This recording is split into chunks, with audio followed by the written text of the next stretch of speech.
Hello, everybody. Hello? Welcome to episode... Fuck, what episode is it? I just wrote this down. No. Episode 57. 87. 57. 10,000 years will give you such a crick in the neck. 57 episodes of this fucking nonsense, and y'all are still here. So anyway, welcome to episode 57 of the Yeah, you're Echoing trapped in here with Isles. us, Mr. DM. I know, it's great. Actually, I love it here. Today's episode is Stone Card Politics, which ought to be fascinating when we get around to that stuff. Welcome in, everybody. Thank you all for being here.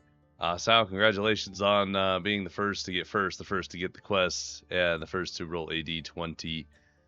And then, of course, welcome in my wonderful players. And welcome in there, Sir Barton. Good to have you in here, of course. Hope y'all are having a wonderful day.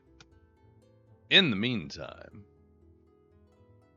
It's about to get better because I think it's a Pyri recap day. Sure it is a Pyri recap day. Before we do the Pyri recap, Lyari, would you like to start us off with a roll? Yes, coming fresh off the newest pair of panties at the end of last session, I will roll to be greedy and steal another one. Oh, close. Hey, that wasn't bad. 15's not bad. Yeah. But, no panties off the press for you. Dude, I have a whopping 7. Like, I don't even know, because you didn't have to deal with it last week because we were on podcast mode and none of my panties are on my head here. Yeah. But, like, I don't even know where you're going to put the 7th one. I don't know. Because I already have a choker. Like, where... I think maybe it just is, like, on your nose or something. Yeah, hanging off of my nose ring. No, you just have it like a little, like a mask, like a you just over your mouth. Panty pandemic mask. Yeah, panty pandemic mask. I'm sure someone did it. Oh, no doubt. But we're gonna not dive into that topic. Yeah, I have to think about places to start putting them because I don't know, We're gonna have, like, I'll figure something out. I have an idea, but I'm not gonna tell you about it until I do it. Anyway. Okay. I think it'll be funny. It'll be a surprise for everyone. It'll be a great surprise. I'm full of surprises. On that note, Pyri, how would you feel about giving a recap of the last session? Sure. Yeah, totally. Last time on Dragon Ball Z, Mads did a politic, and, like, there was law-makey things. Larry did... not her wife. Lots of hugging, but did not do her wife. The least amount of sex Liari's ever had since we started this, this entire campaign.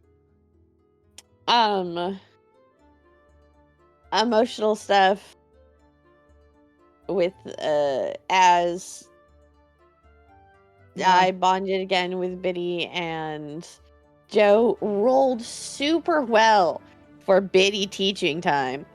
Turned him into a funny butterfly net that can yum yum yum yum. Yeah, you did. Yeah, I can't possibly see that going poorly for me at any given point.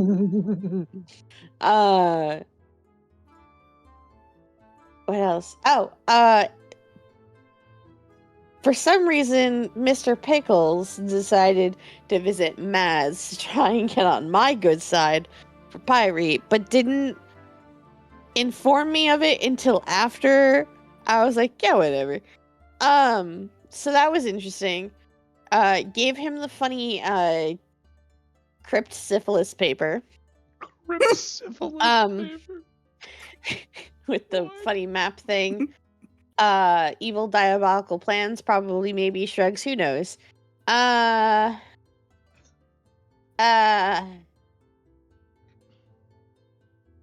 feel like I'm forgetting something. Yeah, the pumpkins. Oh, right. I did farming.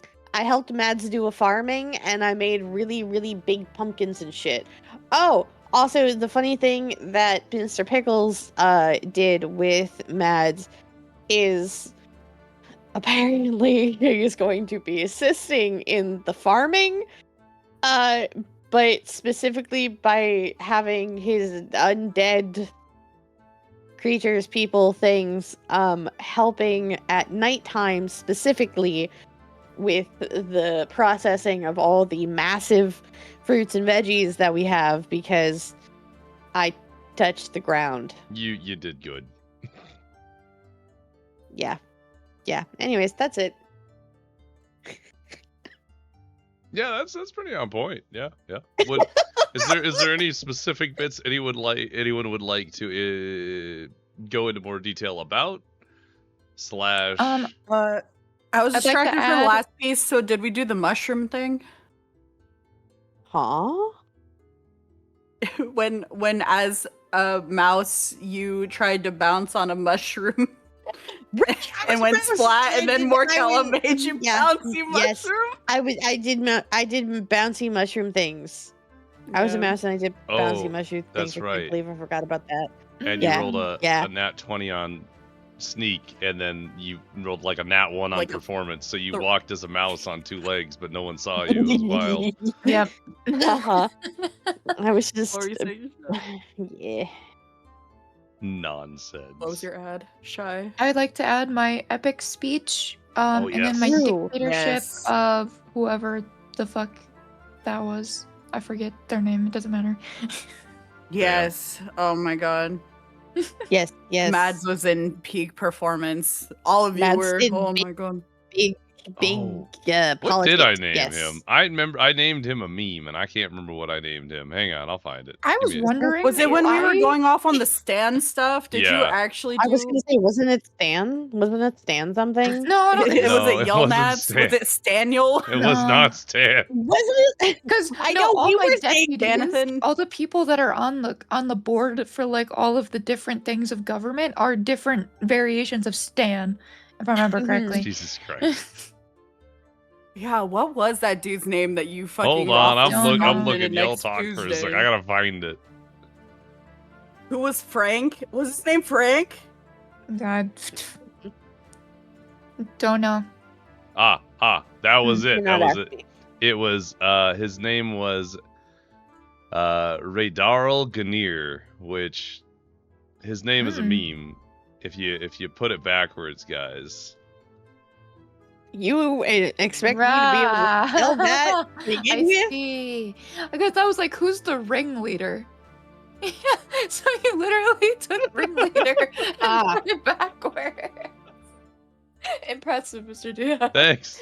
I have to be Really? pretty good at naming things for some reason. I don't know. It's not like your players one. constantly ask you to name things. What's your Who's this name, guy? fella? Random guard number A43. This is literally how That was Barry even me. appeared. This is how Joe has appeared.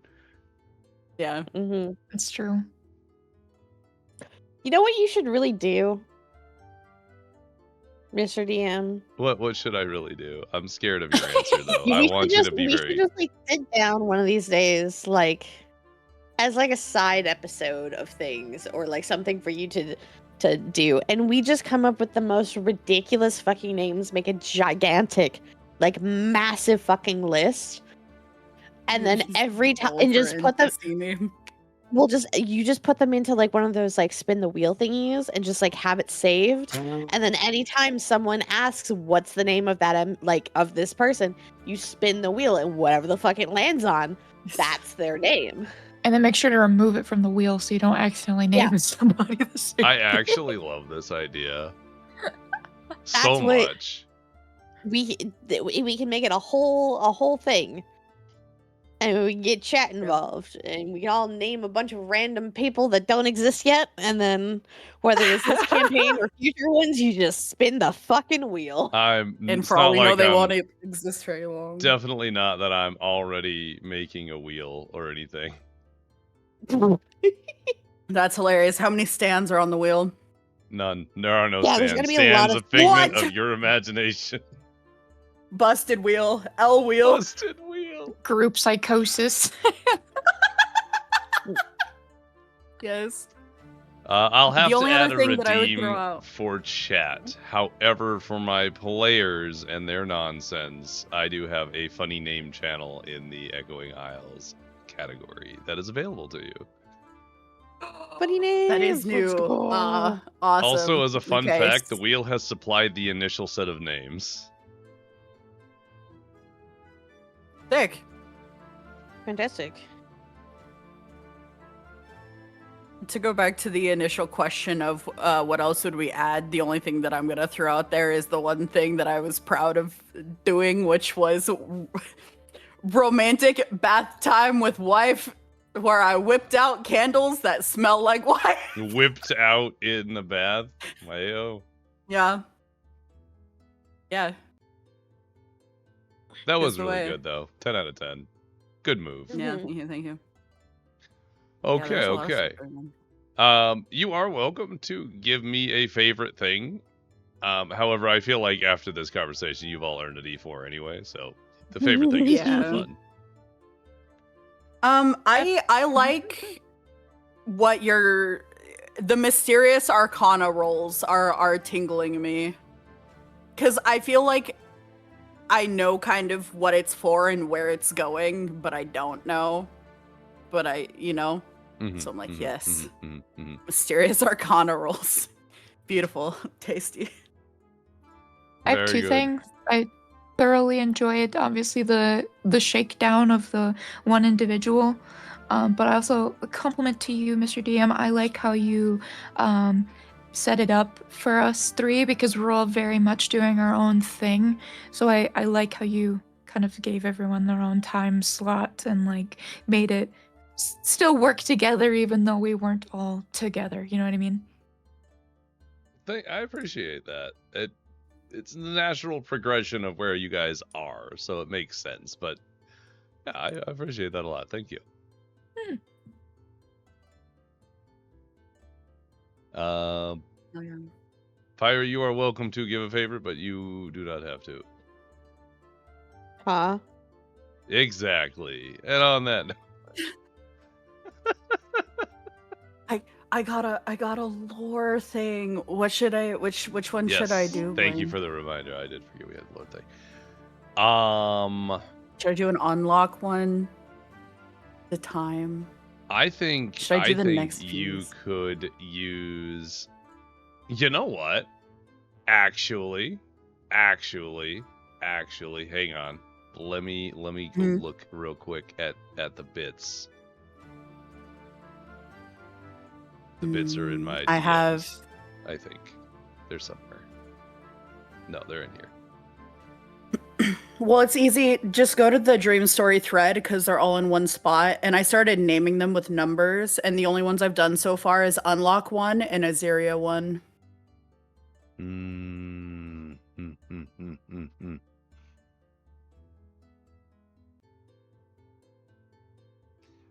I think that you could do either with the backstory bit.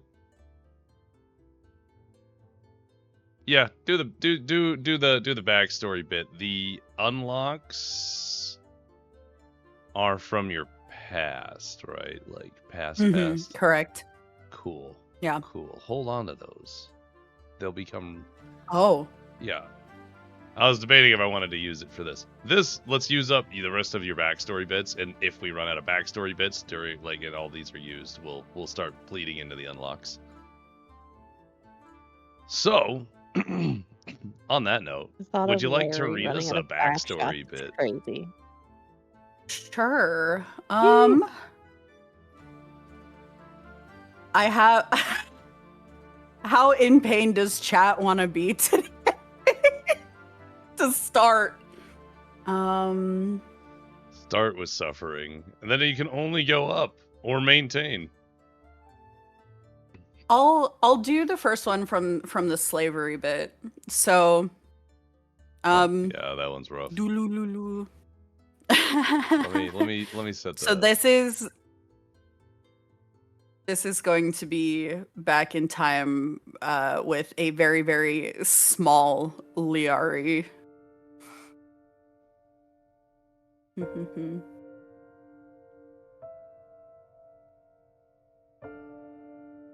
you go. That's tasty, Blaine. Wow. You're so welcome. I'm just prepared for everything.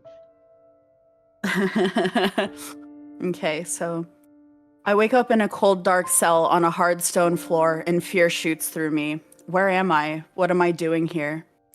I try to calm down and think back to what I can remember. After a few minutes of concentration, I shudder at the realization I don't remember anything. I can remember my name. I remember how old I am. I remember the echoing aisles. Why is everything else blank? The last thing I remember before waking up was a strange man's rough hands carrying me somewhere. I remember not wanting to go with him and struggling, and then he hit me. Then I woke up here.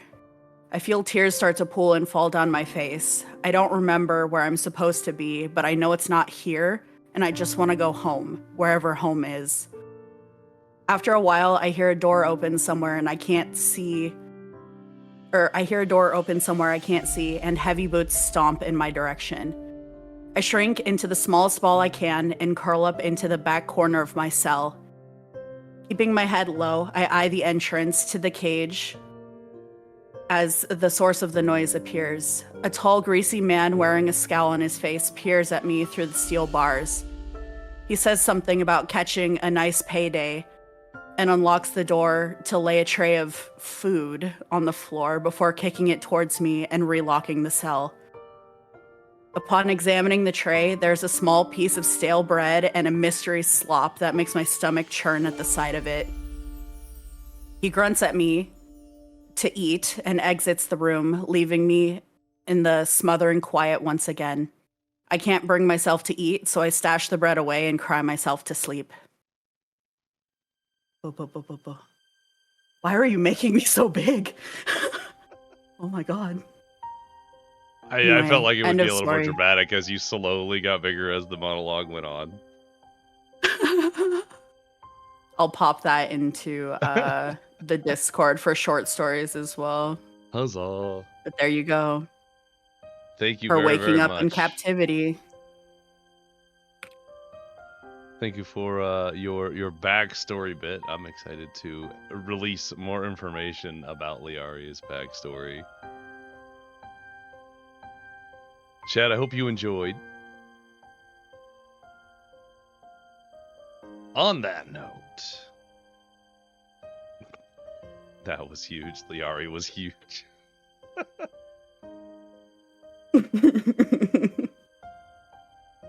D&D, yay! So, on that note, everybody, let's begin today's session in earnest.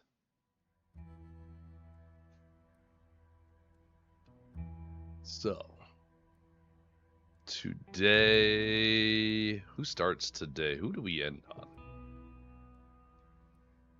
We ended on Pyri, right? Getting the map to Regulus, as I recall. Probably. I don't know. That's all right. It I won't feel matter since too we're much. all in week 3, the order's a bit. The don't order's know if it always going to be a matters little if funky somebody wants it. because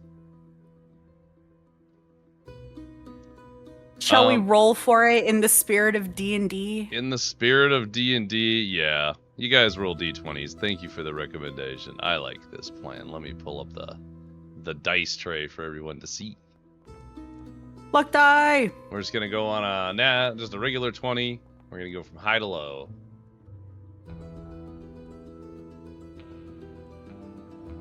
Mad's gonna hit that political 20. I feel it in my bones. Yep, in the Ghiblies. Oh. How about a political 5? That's realistic. All right. So, we'll start with Pyri. I will do a broad stroke on... I'm going to rephrase that. I will say broadly to everybody. Yeah, During doesn't wanna week stroke Who am I it. Three. stroking?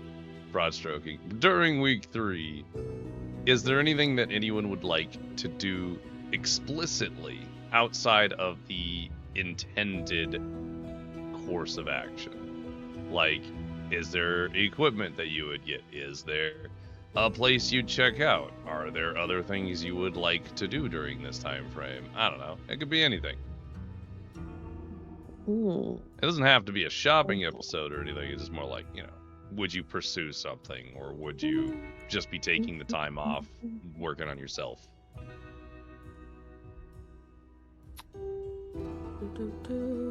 What I have marked for me is probably mostly to myself, but I will be leaving the house more, so I probably would check in with the group eventually. Maybe towards the end of week 3. Okay, end of week 3 for Lyari. Mm-hmm. Mads is doing a lot of political stuff, but could be doing other things in the side times. Potentially. No, only politics. Got it. So then I guess... Politics and drinking. That's what we're doing. Oh. Hold that thought. We'll come back to that. Okay. So, Pyri. Last you saw, you spent like the first week and a half, 2 weeks, kind of hanging out with Joe and Biddy, doing lots of training. You've talked to Regulus a little bit, and the last time you spoke, you gave Regulus that little piece of paper you picked up from that tomb you opened with your special innate abilities. He seemed very excited and was looking at it pretty quickly. You guys spent a while talking, walking around town, and just doing normal stuff. So week 3 kind of rolls around.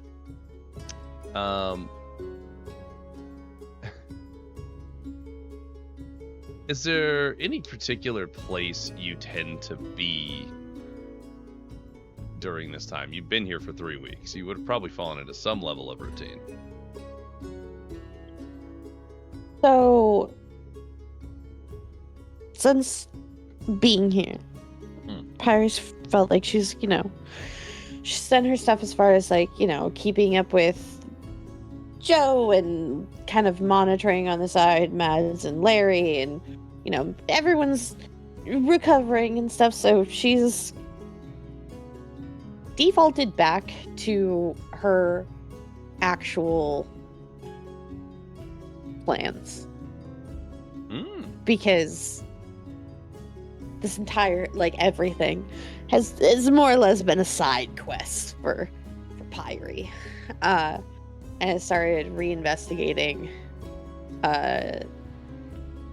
her fruits, the seeds, figuring out, local fauna, all the fun stuff. Okay. Seeing if she can, find any shops that have, unique plants and stuff. See what she can find out about, all of her fun. All her seeds. All of her fun. Yeah.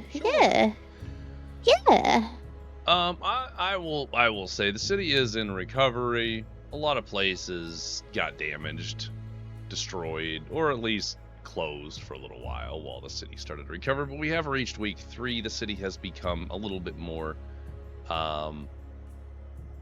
functional and less oppressive under the Iron Fist of Mads. So you looking for plants, exploring the local flora, fauna. Mm-hmm. A lot of the plants within Stoneguard are primarily planted for their either like beauty. So large trees for lots of shade. It's a beautiful place inside the city walls. A lot of the plants that were manicured very regularly have begun to kind of grow a little bit bigger or unruly in comparison, because the normal individuals who groomed them are no longer doing that job. You have the farms which you have helped grow. They're explicitly huge.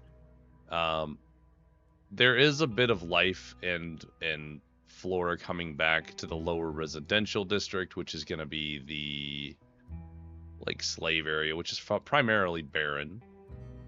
Outside of the city walls, that maybe you didn't necessarily see before, but it is just all chopped woods going outwards in kind of a radius outside the city as preventative for any invasions and whatnot. They're very defensive as far as the city goes.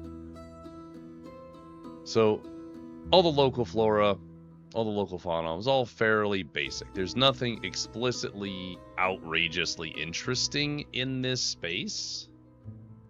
I do want to check one thing before I move forward, though, so give me a hot second while I look for that.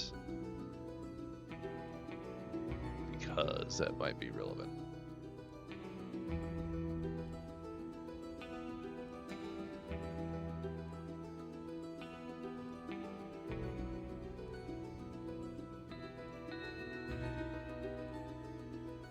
Not relevant.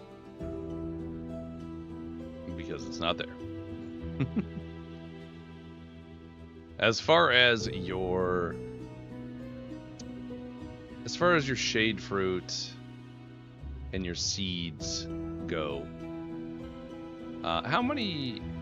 You still have a good amount of dried shade fruit at this point, yeah? How? Because you would have brought a bunch with you, so I'd assume you still have quite a bit. Yeah, she did. Pyri's initial stock was very, very large. Yeah, I'll say for all intents and purposes, you really don't run out of that. But it's still a very precious commodity here. Yes.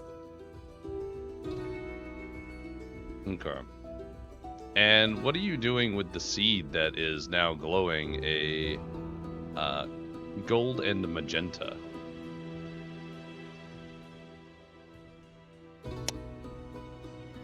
I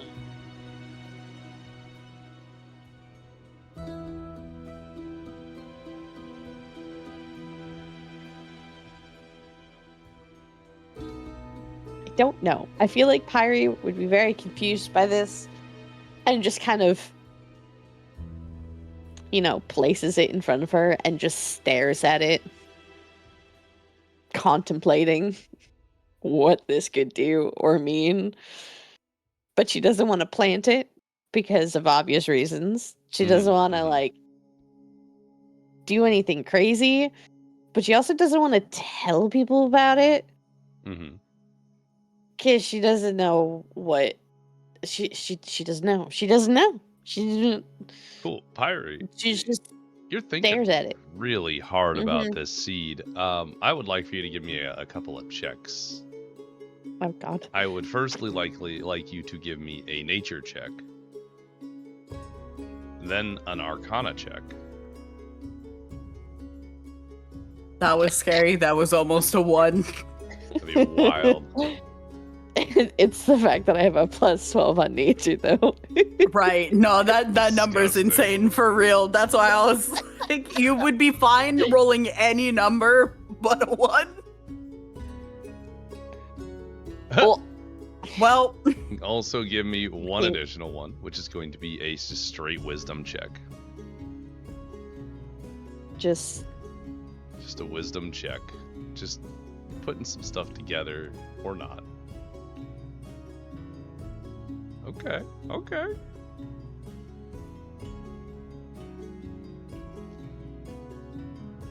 So with your average rolls, I'll call it.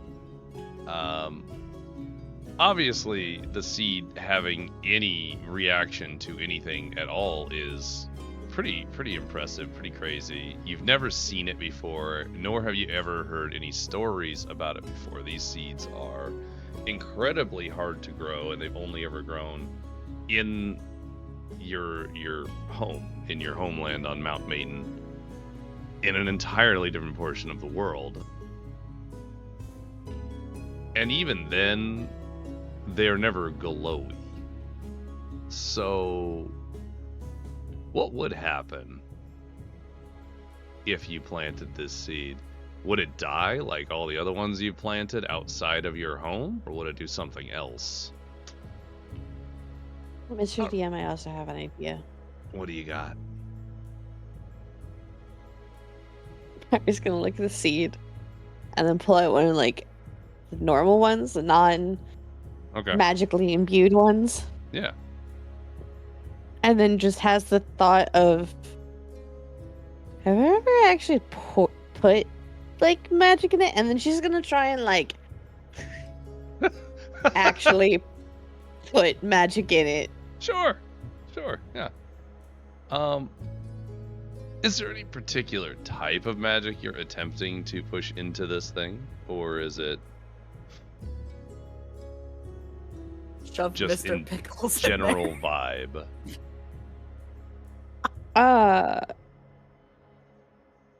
Are you trying to make it glow? Pyri doesn't. I'm not. She's not trying to necessarily do any one particular thing. Mhm. She just knows that seed took in magical energies and now is glow and is weird. So she's going to try and put her own magical energies into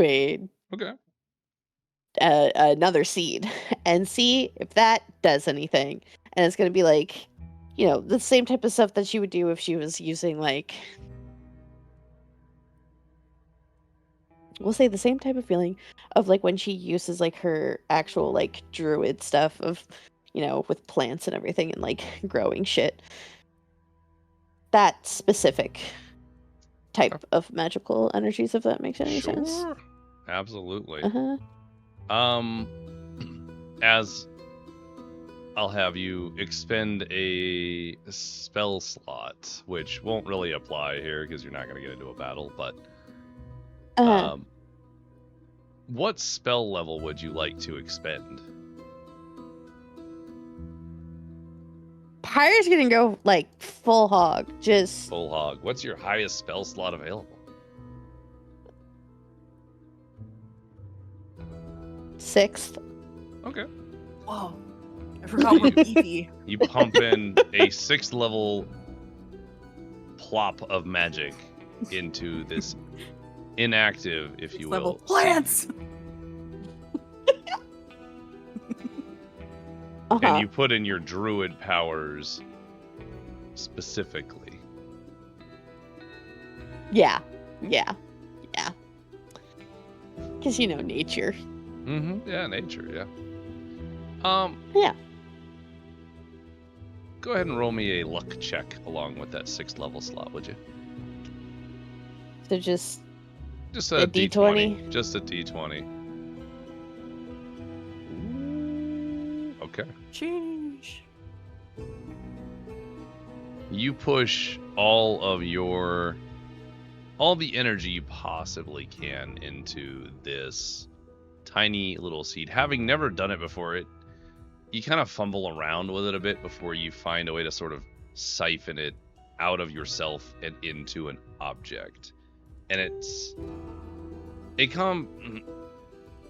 combination of like your innate druid magic, and then the way that you do your magic is more kind of instinctual rather than like studied. So you kind of follow the course of the magic as it exits you and enters into the seed, and you wait to see if it's gonna glow or if it's gonna change, and nothing happens to it. You expect a leaf or a stem or a glow, and it just takes all that magic. It absorbs it in some form or fashion, but nothing happens that you can see or garner from your knowledge of how magic functions.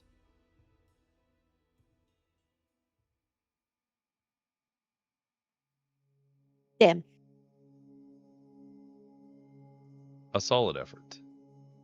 Thank you. I just high table. I need you all to know that the Larry? The Huh? what?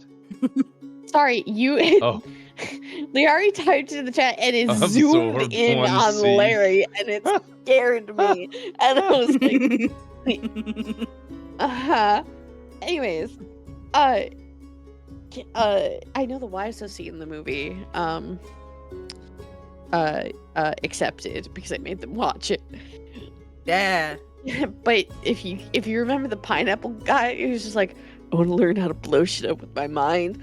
That's the level of concentration that I imagine Pyri is Yes. doing.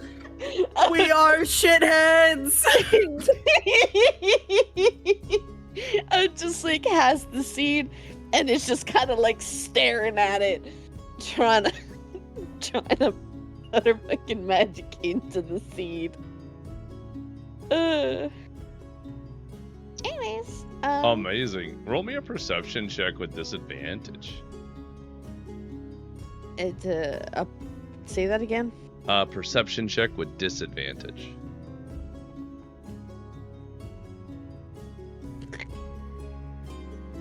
And then additionally, where are you?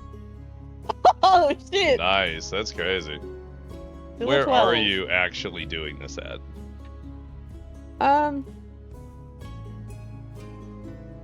I feel like Pyri would be like trying to, nature. So she'd probably like find like a nice like sits under a nice tree kind of thing and is alone off wherever the fuck.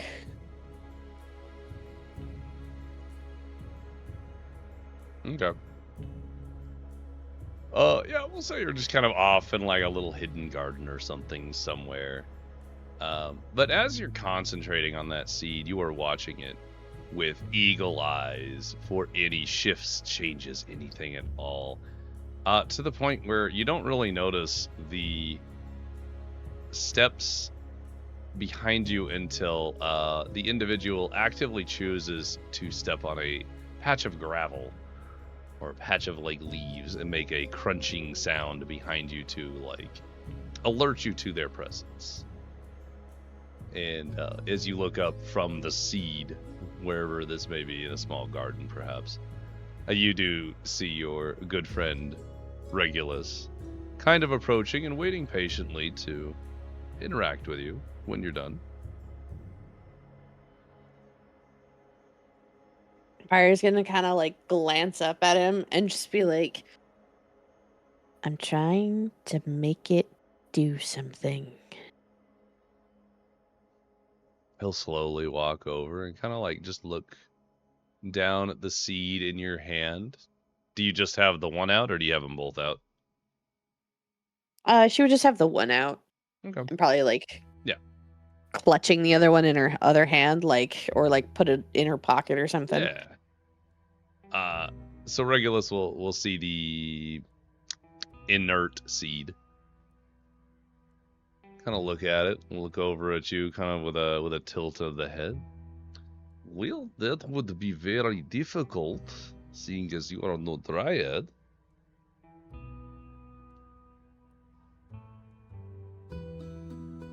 Pyri's gonna look at him and just be like,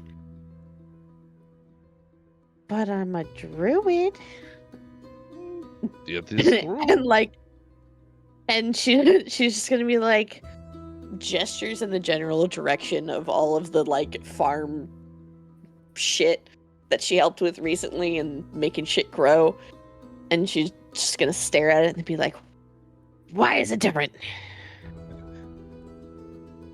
Yeah, it is an entirely different life form. It mimics that of plants, but it is its own thing. An entire species held within seed.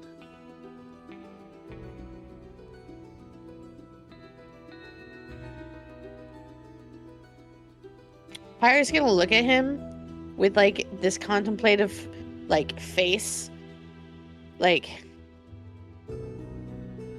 she's just She just had a ridiculous idea.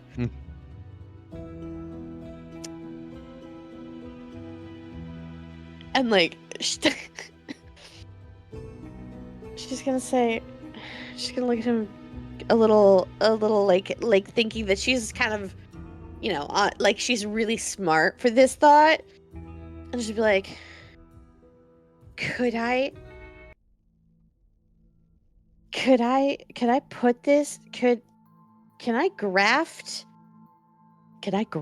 this seed in the arm of a dryad? And for context, for the class that doesn't know, if you've ever grafted or like seen like grafted branches together from different trees for different things, you have to like slice a little bit to the side, like on the side, and then you take the other thing and you have to like wedge it in there, and then you like tape it up kind of, and it's gotta like grow together. That's what she implant that bitch like fucking birth control in the arm. Some wild botany shit you are whipping out right now. First of all, my wife is not a tree. Second of all, I will be impregnating her. How dare you put birth control in her arm? I say birth control. It's not birth control. It's more of I'm impregnating her arm because it's a seed. I'd like How to see dare you impregnate her before me? You would like to use her arm as an incubator. That's Yes. what I'm hearing. Yes.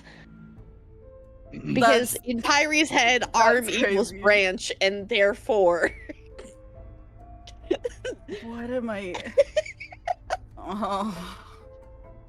Yep. Anyway, the idea's been posed. What say you, Mr. DM? Okay, I'll give you a minute to collect yourself and your thoughts. Oh no, I think it's so fucking funny, honestly. I'm writing notes. Sorry. You're good. You're good. He has to do research later. Oh, no. Anyway, Regulus will just sort of like do a little chuckle, which is sort of a weird echoey thing as it sort of comes out through his disfigured face because he is, half of a corpse essentially. Just well, that probably would not work. Many might consider that mutilation, putting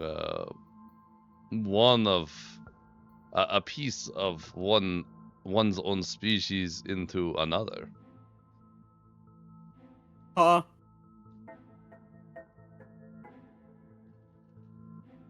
Pyre's gonna make like a disappointed, annoyed face. Just, like a pouty toddler. It's all right, Pyri. The druids are fun, or the dryads are funny little people.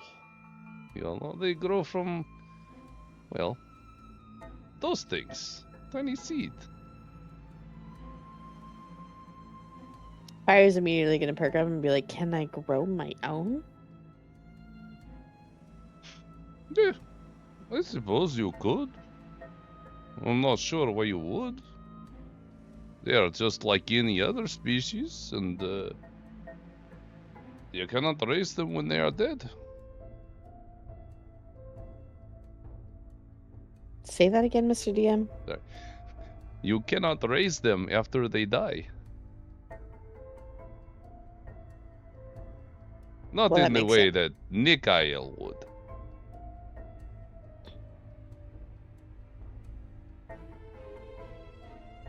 Ah, There you go. I was like, I can re-explain it if you'd like. like, They do not become undead.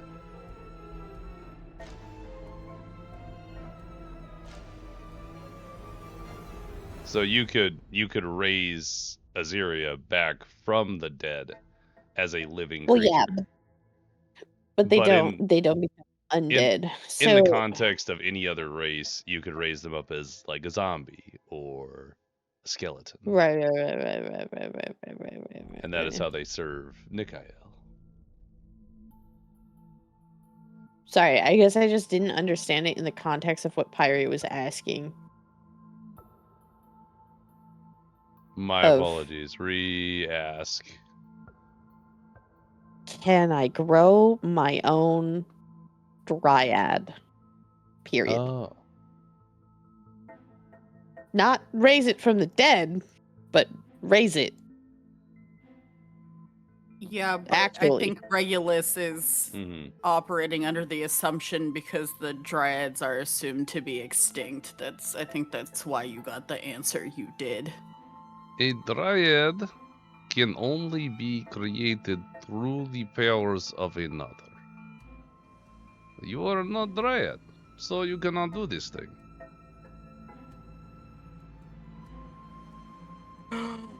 So only a dryad can create another dryad. Yes. Oh my At god. least that is how I remember it. It has been a long time.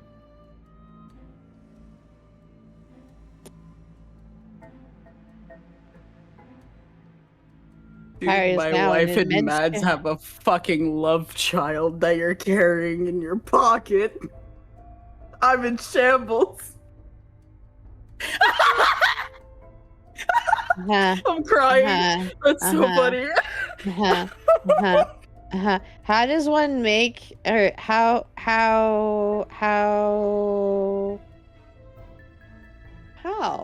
Of course, yes.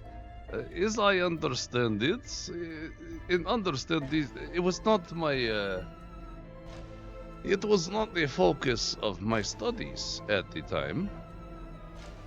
But my understanding is a dryad can put their special magic into seed, and something happens to seed. You plant seed in ground that is good for seed, and voila, new dryad over time. But you have to continually infuse it. It's a lot of things are there for that. I don't know how it Okay, works. but now though. does the dryad have to continuously infuse it with something, or is it just like they can just leave it and somebody else take care of it? That is outside the realm of my knowledge. Also, Pyri is now going to be in deep contemplation over what came first, the seed or the dryad, because chicken egg.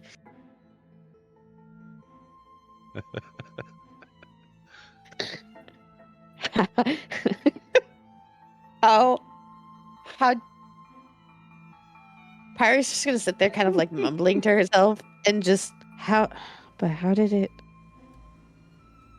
but where did the first one come from? How does the first of any of the many races come around? It is some weird thing. You have human who fucks dragon, we have dragonborn. That's how it works.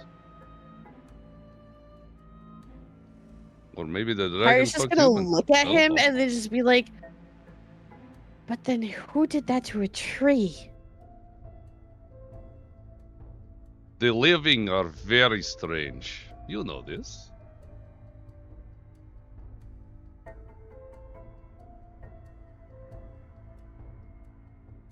Speaking of the So is it living, fruit? Or is it like you get one per seed? Or is it like a tree with fruit and like you plant it and then like you get multiples? Is it like mandrake, there's just what you just pull it up? Or is it like, could you have multiple dryads off of one seed?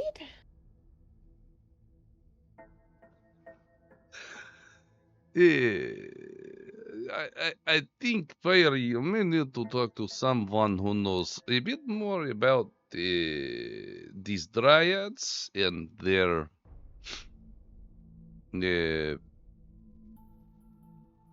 procreation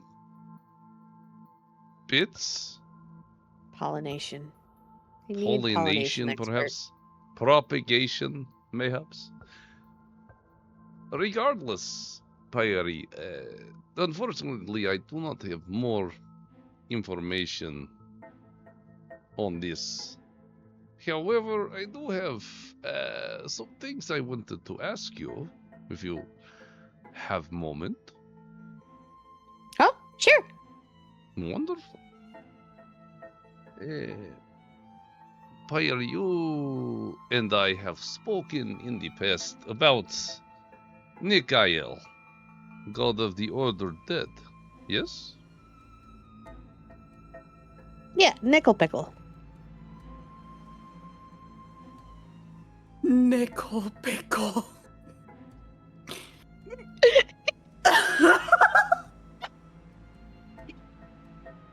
I love you so much. I'm so sorry, Blaine.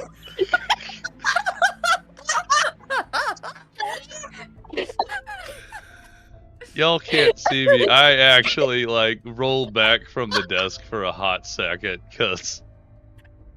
I'm just imagining like the JJK meme. Alan, we are so fucked. And he's got like his hand over his head. Oh my god.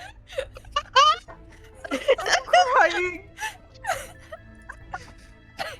Nickel pickle. Well, now he's probably gonna hate his nickname of Mr. Pickles less you've given him. I need you to know the second I called what's his face Mr. Pickles, I immediately knew that I was going to be able to make a joke with Nikael.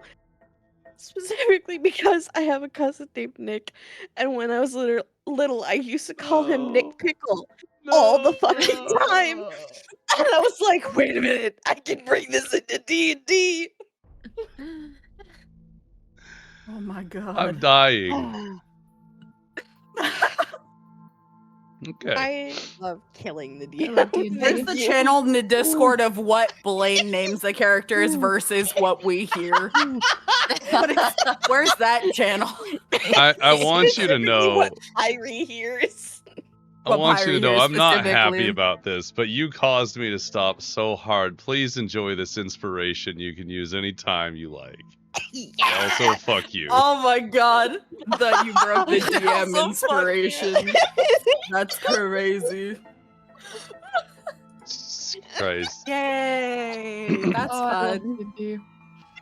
I Play love D&D, D&D. everyone. This could be you causing torment to the DM. Ugh, Yes. I can't even get back into his voice. I keep dying. Okay. Nickel pickle. God damn. So, Jesus Christ. Anyway, Nikael, not this nickel pickle, because we are respectful of the gods, yes. Pyri's just gonna frog blink at him, like, yeah, sure. In any case, Nikael will bring greatness to all of the isles in the Fagrium together. And he's gonna kind of motion for you to walk with him on a little, take a walk with him, if you want to go. Walkies! Yeah, walkie time. So he's walking you. There's a large cliff that kind of overlooks the farmland area from the housing of the nobility where you have kind of been around. And eventually your walk takes you to like an overlook over the farming area. Mm-hmm. As you make your way over,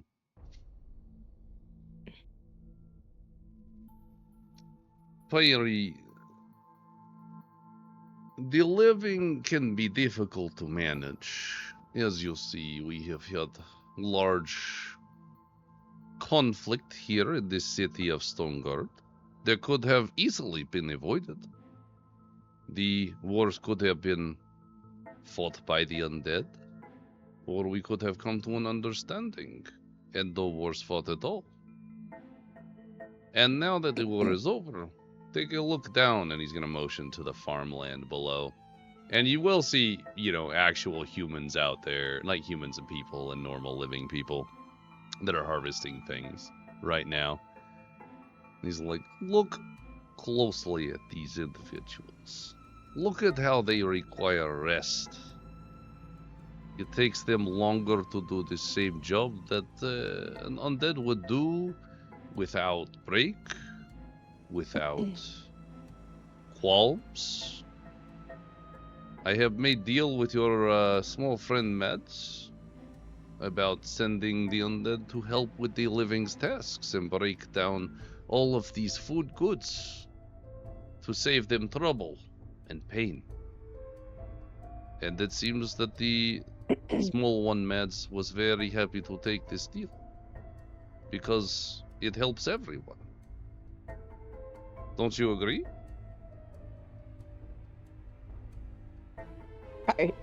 Pyri's just gonna kind of nod along. Now, what would you say if we could bring more assistance to the living, but across the entire world?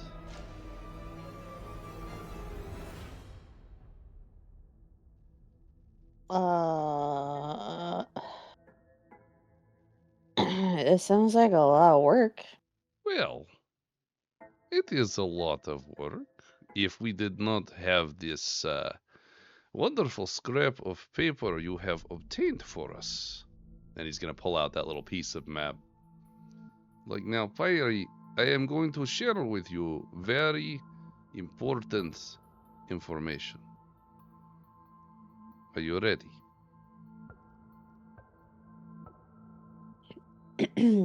Yeah. Perfect. Mhm.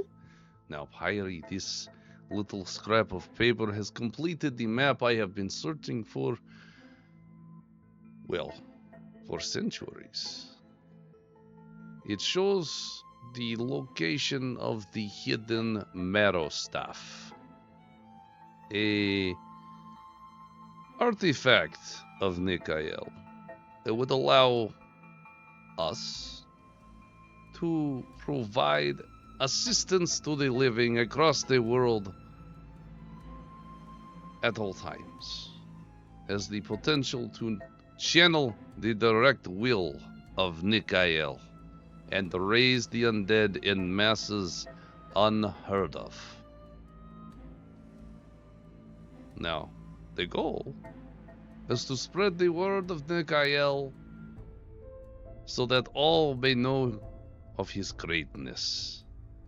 And to do that, I would like to provide this assistance in the form of undead, doing the laborious tasks so that the common layman can worship Nikael.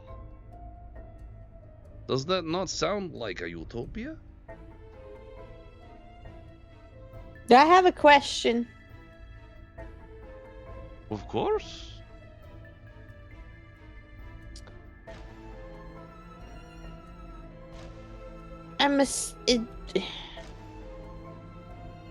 Okay, when you raise the dead individually or by like a specific little group, you can pick and choose. But like if it's across the world and you can't really pick or choose or like tell like who it's, does that mean like anybody can get like raised up? Would that mean babies could get raised up? Would that mean like the really, really old people? Would it matter? Because undead babies is not going to go well. I suppose we could be a little more picky, but, I mean, their bones are not helping anyone in ground. I don't think a baby's bones would help above ground either. They could do small tasks suited to their stature.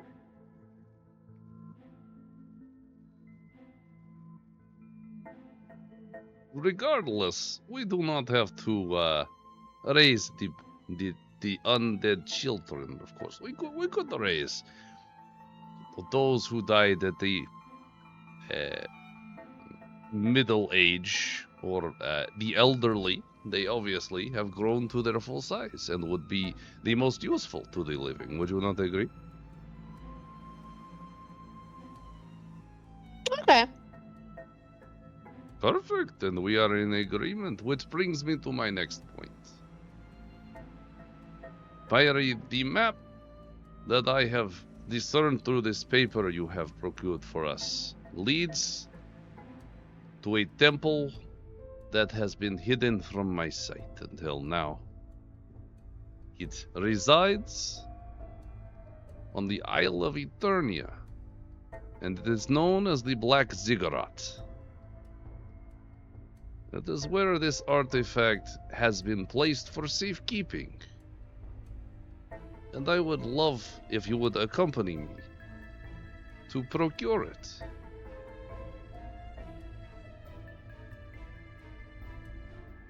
Well, that's where we're going anyways. Well, that is good to hear. Question. Yes, You know if there's a body pit there by any chance? a body pit. Never mind. Anyways,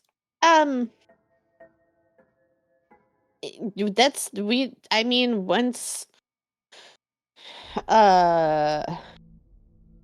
group Larry and Mads are done with whatever it is that they're doing, that's where we're on the way to, regardless. That is wonderful to hear. Perhaps we could go So- together, or I could always meet you over there if you have things to do here first. I have to wait on them, and we probably got to get some stuff together, so we could probably meet you there. Glorious. If you Oh, happen... how is your new assistant doing? Hell- He is still alive, right? Oh, little friend? Yeah, Yes, of hi. course. He is doing very well. You can see him right now. And he's gonna just point to the side where Pike is like a ways off. Just standing, leaning against a tree, but he's almost invisible. But with your 12 perception, you did not catch it.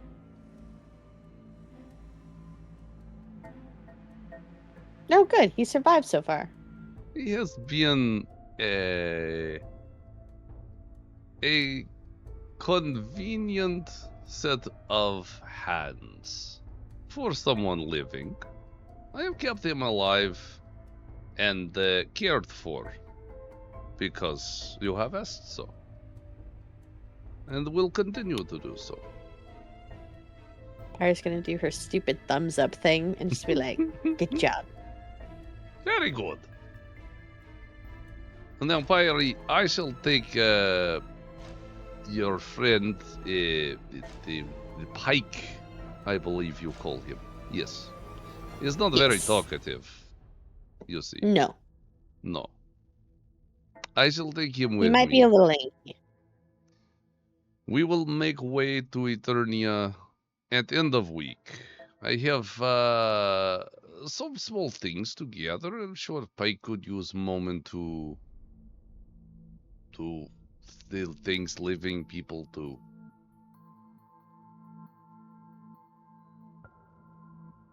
Probably. Yeah. Now, Pyri, when you arrive on Eternia, you have only to hold the contact device I have handed you. I believe you called it the bone phone. Yep. Wonderful. You will have to physically hold it, not put in jar of pickles.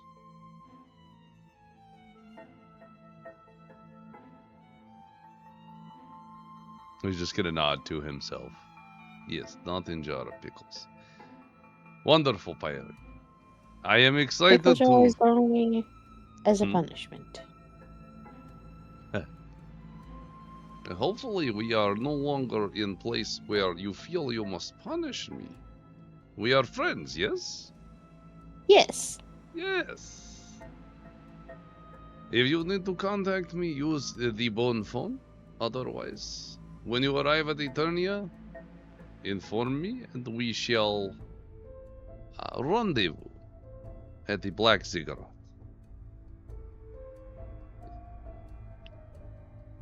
We are going to do Okie great dokie. things, Pyri. Great things. Now, if you will excuse me, I will make my way, well, to finish up my own things. Please excuse me. He's going to give you a slight bow and then start walking away over towards Pike. As he reaches Pike, Pike kind of disenfranchises himself with the tree and follows at like a 10-foot distance as Regulus and him kind of make their way around some buildings and head into the city and disappear from your sight.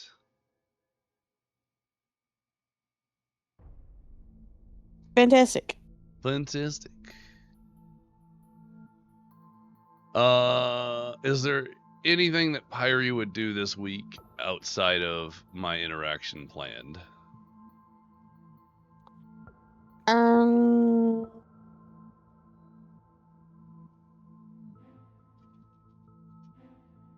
I had a thought before, and now it has escaped me. We can come back to it.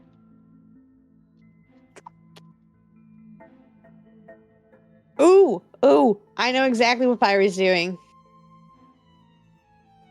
Pyri would like to find a snack shop, a candy cellar, or something. She's low on her munchies.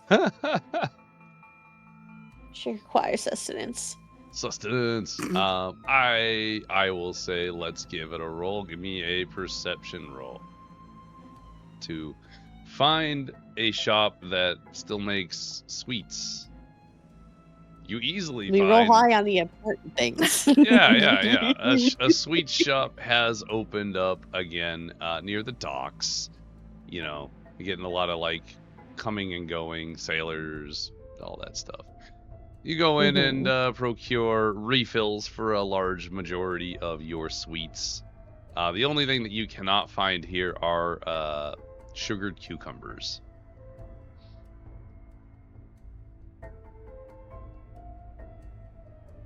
That is weird. Okay, that means that we need to establish a supply chain to Oh get the my sugar God. cucumbers here. You must now contact Smayer Smedge. Yes. Also, because this is going to be a great segue, but also because Pyri now has questions and things. Pyri is going to go on a little quest after her little discussion with Mr. Pickles to go find Larry and Az. Oh, yep, it's coming. It's time. We're gonna have to have a family sit down. You're next, Mads. All right. Well, finding Lyari and Az is not difficult, as they really don't leave. We were not their hiding. Room. Yep. Mm-hmm. So you just head straight to their room. Yeah, so Pyre's gonna head straight to the room and just wait, hold on. I gotta find the right gift for this so I can properly express my emotions. Is it Hold is on. it you just busting down the door, no knocking? Hold on one moment. Pyri, Lyari, Az crossover notes. This is gonna be fucking great. Yeah. And Mads is gonna get thrown in there soon. That's If you can find me. no, that whole conversation raised such an interesting question of whether she was given the talk from the time where that would have been. And if so, does she know what she did? Because she seemed to not know in the moment what she did. Okay. Anyway. So, Pyre is gonna fucking bust open the door. I put it in general, just slam open, just bam, and just no knocking, no nothing, just immediately smash it open and just be like, Larry, I have an important question. And she's just gonna sit down in front of them and just be like, how do you make dryad babies? I need you to know that you slamming that door in probably triggered some PTSD, so there was a dagger that flew past your head. I would like to think in my head, Pyri just kind of nonchalant, just like ignored it, just doesn't care. Yeah, no, that's fine. The only reason why, because I would have done one of my psychic blades, and probably last minute as it was leaving my hand, I would have seen it was you and like thrown it just slightly off so that it did miss. But I'd be like, Pyri! So. You can't. Why? Oh my god. I was told that there was a seed, and if you touch the seed, if there's magic in the seed, and then you plant the seed, and then you have to keep pumping the seed, and then there's supposed to be a baby. But how many babies? Is it like a tree with like fruit, or is it just one like do you just yoink it out of the ground like it's a mandrake? Does it come out screaming? Does it know? Does it have photosynthesis? Do you have photosynthesis? After the ramble, it's finally going to dawn on me what she said in the first place, and I'm just gonna turn and look at Az. Az is just gonna stare at Pyri and then kind of look at you as you stare. What? I'm gonna look back at Pyri and be like, what? Pyri is going to move, like, because I imagine Pyri is just like sitting on the floor in front of them, and Pyri's just gonna move closer to Az and just be like, can I make a dryad baby with you? I'm going to like grab your shoulders in like a parent sitting down with child type of grasp and just look at you and be like, Pyri, that is not something you say to someone you just met. He's the one who recently put the went magic through in my seed.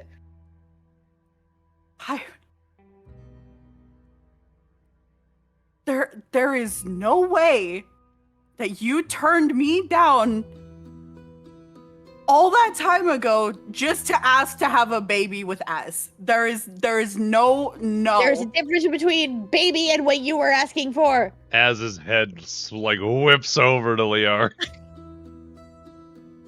And I stand by wanting breakfast more. I'm just gonna look at Az and be like, look, the trust thing that I do and I tried to establish, and like they were not having it, and it was a whole can of worms, and it doesn't matter. Like, Pyri was on top of me, and then she told me she wanted breakfast, and I got confused, but it doesn't matter, because I don't know what she's trying to say right now. Pyri's just gonna be sitting, it's just, now snacking on, like, more fruit snacks on the ground, and just be like, I just wanted breakfast. I don't know why you would think anything else. Looks back at I'm just gonna, like... Huh? Yeah, I'm just gonna breathe like a heavy sigh and go back to like a whole thing, like just Pyri, you can't just ask to have a baby with a stranger. This is start from the beginning. Why any of it? What is these seeds? Why are you pumping seeds? Why Azhyria? Why any of it? Why are you in my room?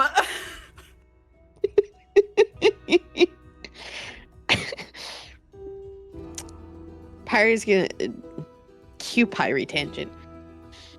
Pyri's gonna pull out the seed that has the glowy seed, and then the non-glowy seed that she was fucking around with, and just be like, I tried to make this seed glow, and I put magic in it. It didn't do the magic thing. It didn't do the stuff. and apparently this is a different species thing altogether, but apparently you can make dryads can make babies by putting magic in seeds and then planting it, and seed magic pink glowy.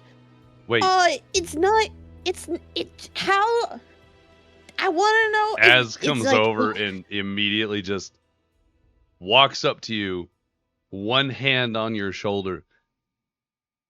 What about more dryads? Something magic seed, magic in seed. Seed is magic. You touched it. It's pink now. I don't know what you did. That was my seed. You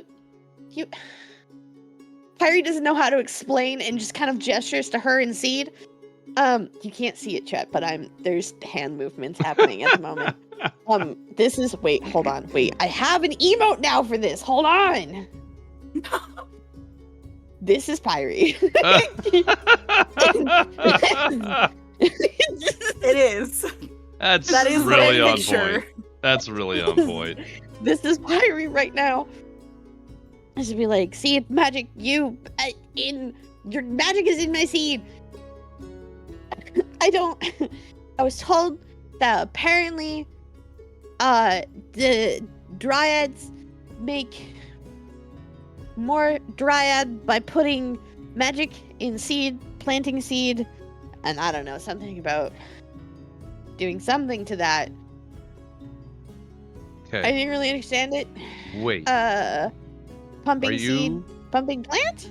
telling me that dryads come from seeds? I'm so glad you said it. 'Cause Pyri's I was gonna gonna say that. Pyri's just gonna fucking look at her and just be like, and just kind of like put her hands on Az's shoulders and then just shake her and just be like, that's what I'm coming here to ask you. How do I make more? Can I make more of you? Is that a thing? Are you an I'm just actual going to thing? Can I pry put this in your Pyri oven? off Can of we her. graft stuff? Can I graft trees off of you?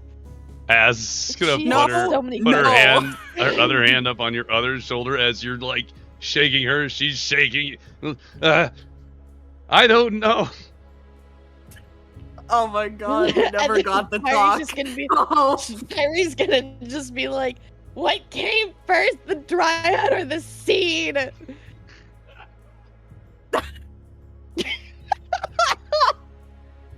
Again, I'm going to pry you off of her.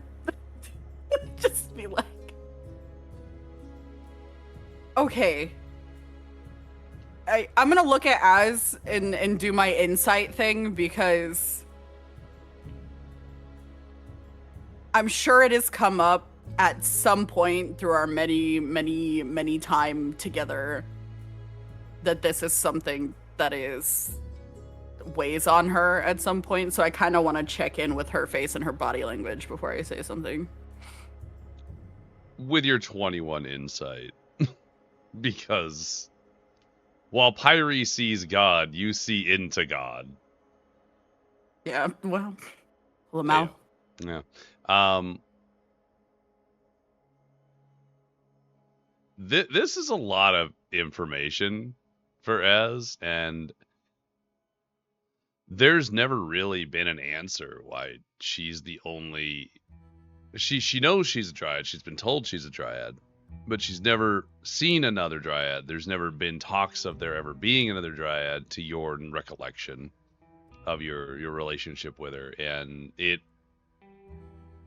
it's not an established conversation you've had per se, but it has come up, and it is a point of like, I am the only one. I am alone. Yeah. So like this being information where there's the potential of there maybe being more or her finding more information about herself is a really big deal. Mm-hmm. It sure is. So how's she taking it, Mr. DM? Yeah, so with that all being said, it's a combination of excitement in so much as there's information that is being provided that was not known. However, are you fucking telling me I came from a seed? Is that why I kind of look like a tree? That makes sense. I don't like it, but it makes sense. Kind of vibe.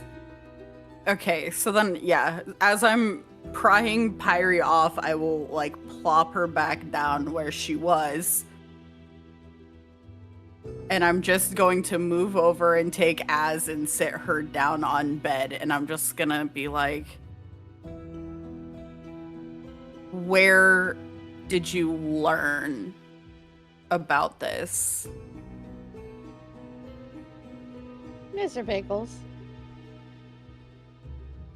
Although he doesn't really know much details. He vaguely remembered some things. And that was about it. And then I asked him the questions I asked you, and then he went, I don't know.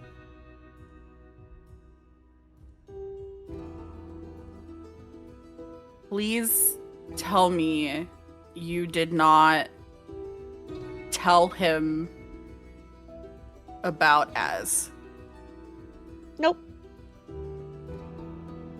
Oh, thank God. Okay. Well, that's something. Who is Mr. Pickles?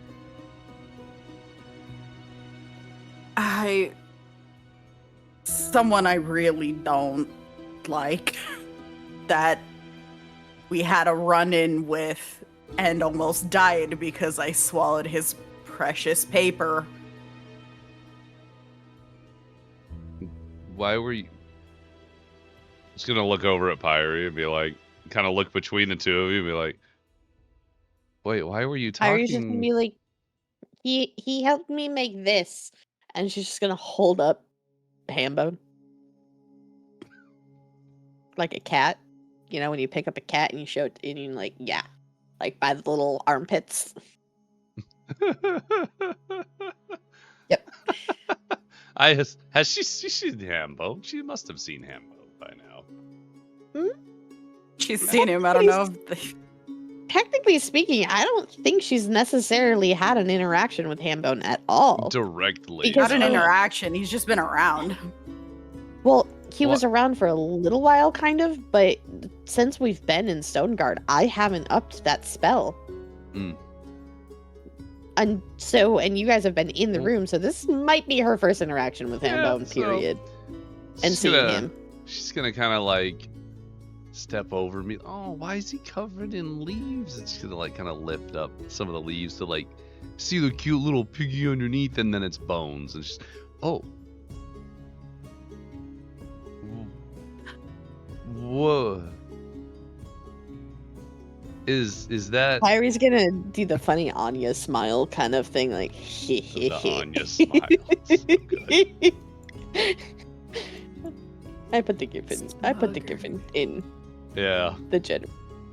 Yeah. I'm switching out the gifs as you send them, and so chat can see them.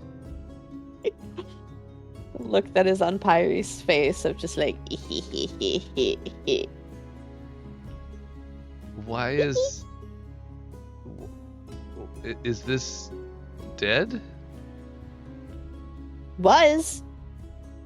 Not anymore. Kind of. Is. Was is.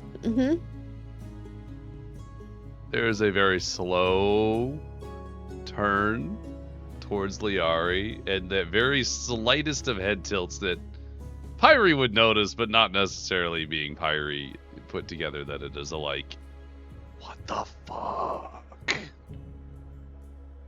I'm just... If anything, Pyri's used to it and just doesn't give a shit.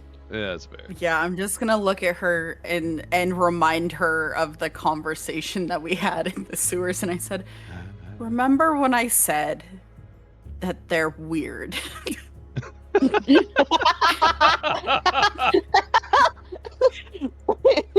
This is part of Pyri things. They're weird. Is that in reference to both me and Mads, or just yes? Okay. I was just Yes. curious. Yeah.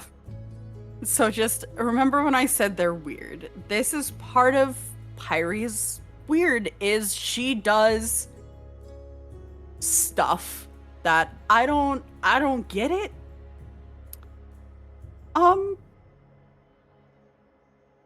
But she's a good bean. She's, and I'm gonna look at Pyri and I'm like, you're a good bean, right?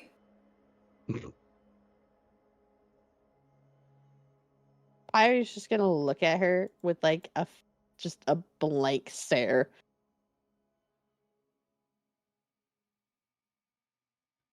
She just has like quirky interests in weird. She has a thing with plants. Quirky interest is so quiet. She just does things, and we've learned that that's just part of Pyri. Okay. Azhyria will like Yeah. recompose themselves, turn back, and be like, so Pyri, is that like your pet?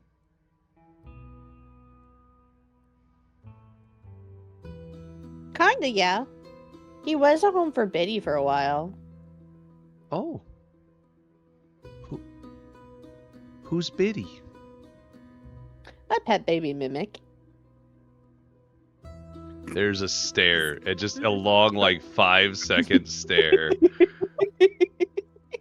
There's a slight turn, like over the shoulder, eye contact with Lyari, Yeah. and then a turn back towards Pyri, be like, "Oh, is it still a baby?" I guess baby is probably not the best term for him anymore.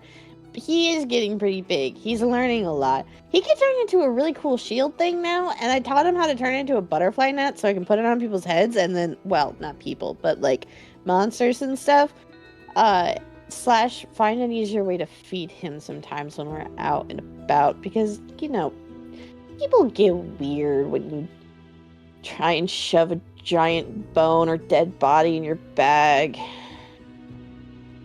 Anyway, he turns into a butterfly net now. And he can just like, whoop, and just, ow. Az is just nodding during this conversation, like that non-stop, nervous kind of nod. I'd imagine, yeah, it is kind of concerning when people keep bones and mimics, and looks down at You know what's Hambone. more concerning is that the guy who I got it off of was gonna give it to his kid. Can you believe that? Even I know not to give a kid a mimic. Okay, yeah, that make it. You know what? It's a good thing you took it then. Yeah. And kept it. And raised it. Yeah. He's a good boy. Okay, so with all that out of the way, what else did Mr. Pickles tell you about the seeds? I mean, other than that, you put magic in the seed, you plant the seed, you pump more magic in seed, plant. That's really it. He doesn't really know either. And you said you put magic into the seed and it didn't do anything? I put my own magic into this seed. It did nothing, which I was very annoyed about because I made all of those plants grow before. This one did nothing. Oh, that's rough. She did not make the connection she needed to make. Ah. That's crazy. And then Pyri's just gonna look at Az and just be like, but you touched this one.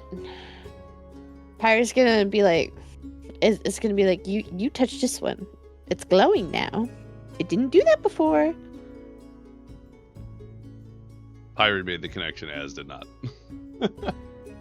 Can I make the connection? Sure. Pyri's gonna ask Az to touch more of her seeds. Pause.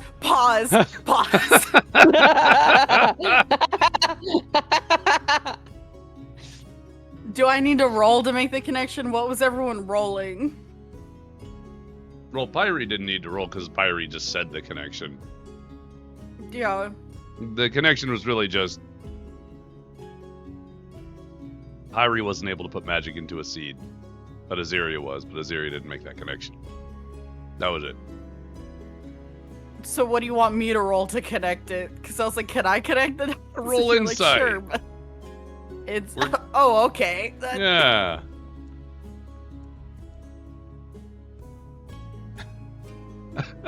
I mean, it's a 21, so. Yeah. Well, at least with the insight, you'd be able to glean. Yeah, if Pyri wasn't able to do it, and Azhyria was. Pyri's been talking all this baby stuff. That, I mean, it sure is looking like a possibility at the very least. I'm just gonna look at Pyri and be like, is that Azhyria's baby? Because she was holding them out, right? Yeah. Mhm. I don't know. That's what I'm here to find out. I'm gonna But also, I yoinky don't it. want to. But also, you're gonna what? I'm yoinking it. It's mine. Pyre's tackling you. Good luck. Pyri, athletics, Azhyria, not Azhyria, Lyari, acrobatics.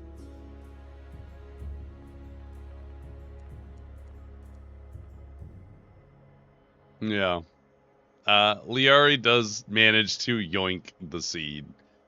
Pyri, you absolutely dash to, tackle Lyari for stealing your seed, but Lyari manages to weasel out of it, kind of get away across the room.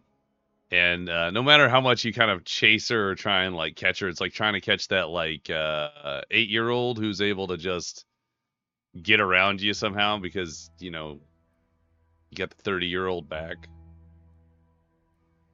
Mr. DM, Uh-huh. I specifically would like to chase after Larry continuously. But Okay. since I'm trying to get the seed back,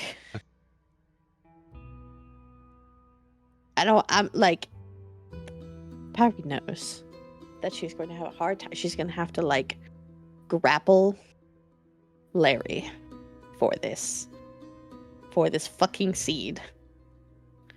Pyri's gonna use her mouth. She's gonna try and put the seed in her mouth and just I was gonna try and communicate with you, but if you're gonna slobber on me. you took it. That's the seeds are already Pyri's fucking.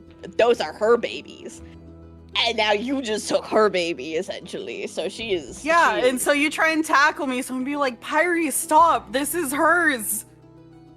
No, it's mine. You just said this might be her baby.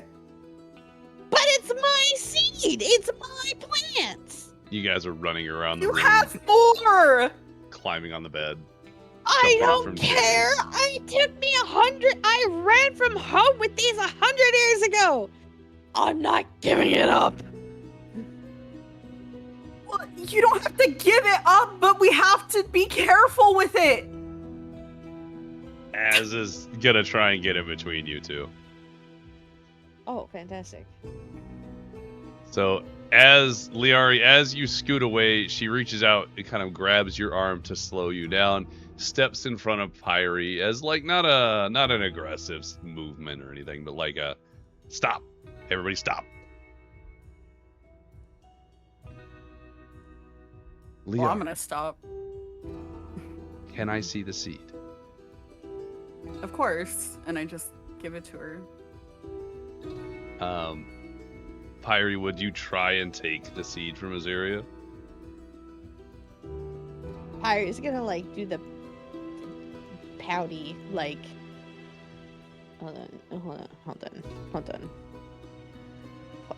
How do we not have a pout? Hold on. How Actually? emote?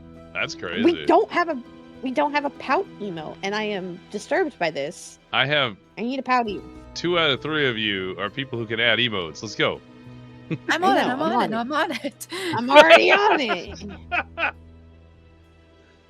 Oh, there's a good one. We have a bleach one.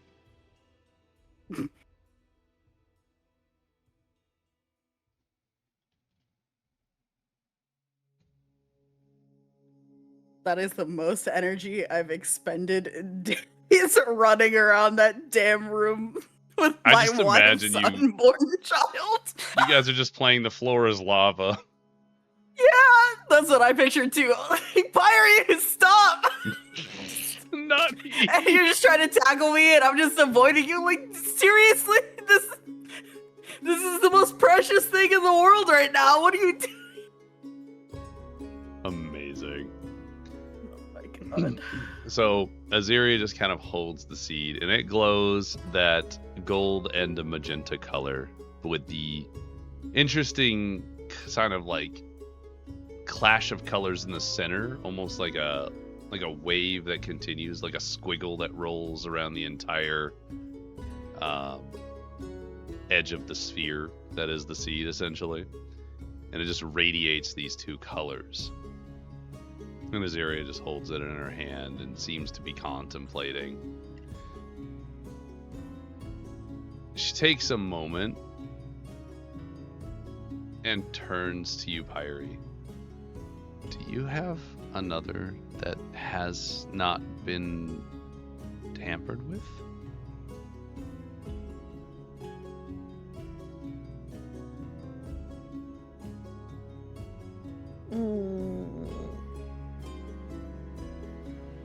Are you gonna take it? I would like to try something. Only if Larry doesn't touch it. She won't. She's gonna look it back at Lyari and just kind of like give you a look, like, don't let me do this. Yeah. Yeah, no, yeah. That's, yep. So I was gonna slowly hand over one of the little seeds. Azhyria holds that in her other hand, holding the currently glowing with 2 colored one in one hand. She's gonna take this inert seed in her other hand and just stare at it. And she stares at it for a long time in the context of this conversation. It's like she just stares for a good 30 seconds. And then she closes her eyes for a minute and closes her hand around the seed and seems to concentrate.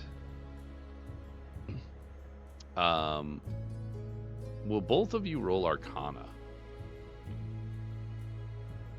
Yes, sir.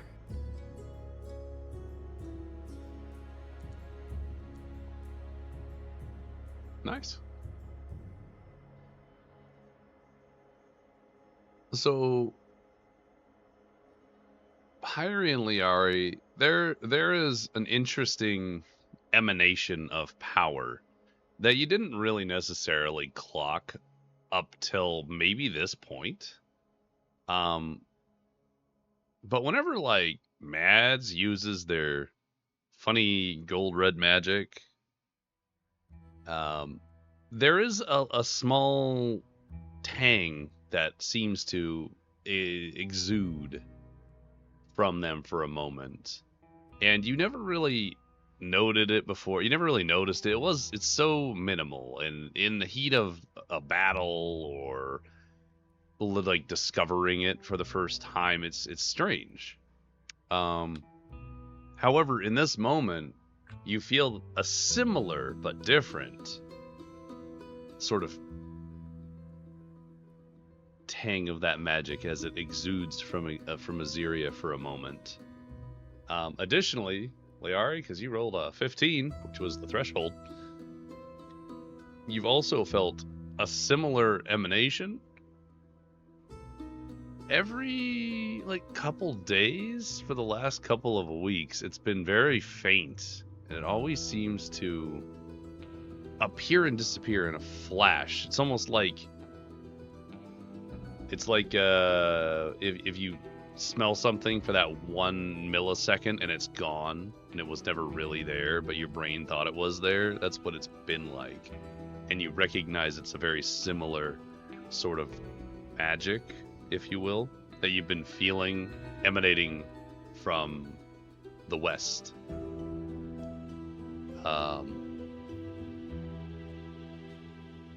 You watch as the inside of Azhyria's hand seems to light up for a moment with a bright magenta, and her hand is still closed around the seed. She opens her eyes up and she kind of looks between you two and slowly opens her hand up with that inert seed in it. And as you guys look down at it, the seed is glowing magenta.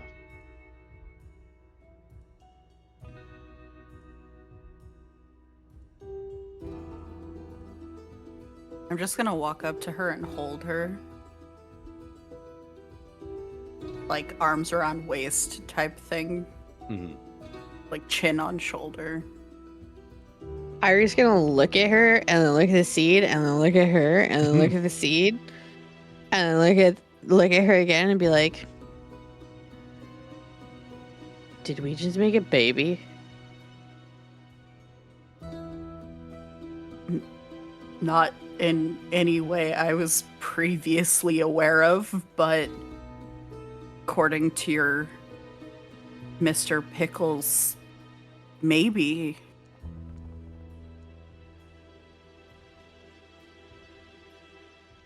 It's just a Hi, table, whisper. Mr. DM. I have a question. Yeah. Have No. you already? Because we obviously this entire fucking campaign, Pyri has been about the fruit and the shade fruit and Sure has. The tree and everything. Mhm. Yep. But I don't think it was ever discussed, or at least the information was not quite disclosed to me, so I don't know. Of course. What can I answer? How? Because every plant/tree has a particular time in which it takes to grow. So, what is the gestation time for this seed if we plant it? As far as the gestation for this seed, unaltered, it grows much like most other large trees, similar to like an oak. It takes time to grow. It may not grow quite. Yeah, but I mean, like, Mhm. when I would assume in Pyri's brain, Yeah. point that the tree is fully matured is the point in which it can actually properly bear fruit. Correct. I would agree. So, do we have a written out thing for that We length of do not. the information? Not for the gestation period of a shade fruit tree. However, if we would like to discuss that for the moment, we can absolutely do so. The only bit I would say is it would probably grow akin to like an oak or like, I don't know, a peach tree or something like that. Something that bears fruit on its limbs like that. I think it's like 3 years for like a lemon tree. I did a very fast Google. Yeah, I was gonna say, I was about to pull up my Google machine. Yeah, and it says that apparently peach, because I originally peach trees and peaches were kind of what I was going off of for the fruits. Take 2 to 4 years to mature to bear fruit. Okay. So, And Blaine said 3 for a lemon, so do we want to shoot for 3 or? You could round it to 3. I mean, That seems we reasonable. could just We could say like 2 to 4 years, yeah. Because It's it's Time all- frames. dependent and stuff, but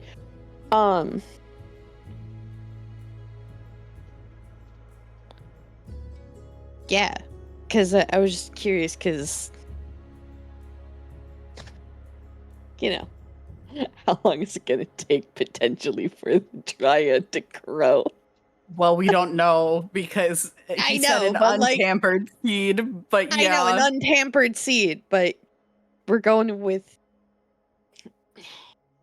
Pyri has thoughts. So Would you like to say them out loud so I don't panic? um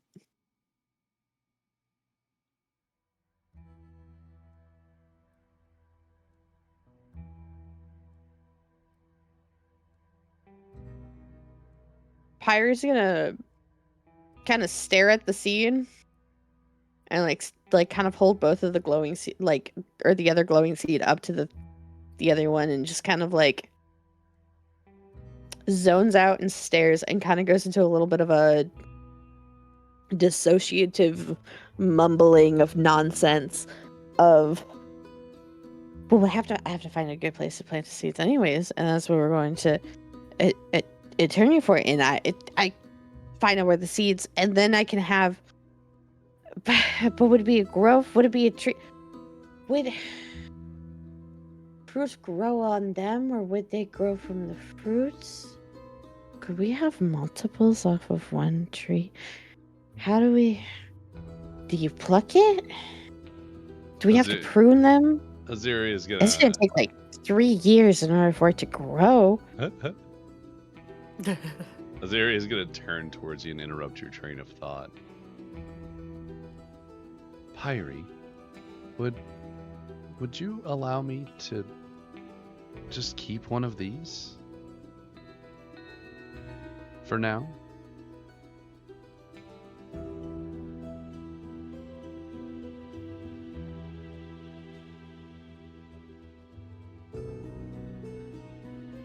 Pyri's gonna do like a sad pout. Like, but they're my seeds. They're for my fruit. I've never seen anything like this before, and obviously it means something. Wait a minute, I have an idea. Pyri's gonna rummage through her bag really quick and kind of like dump a smaller pouch kind of like on the ground or like in her hand with like a bunch of other random ass seeds from other plants, and be like, could you do the same thing to one of these ones? Okay. That makes sense. She'll take a random seed from a different plant. And this one, she closes her hand around it, imbues it, and you feel that tang in the air again. And as she opens her hand, there is no glowing seed. It just looks like a regular seed.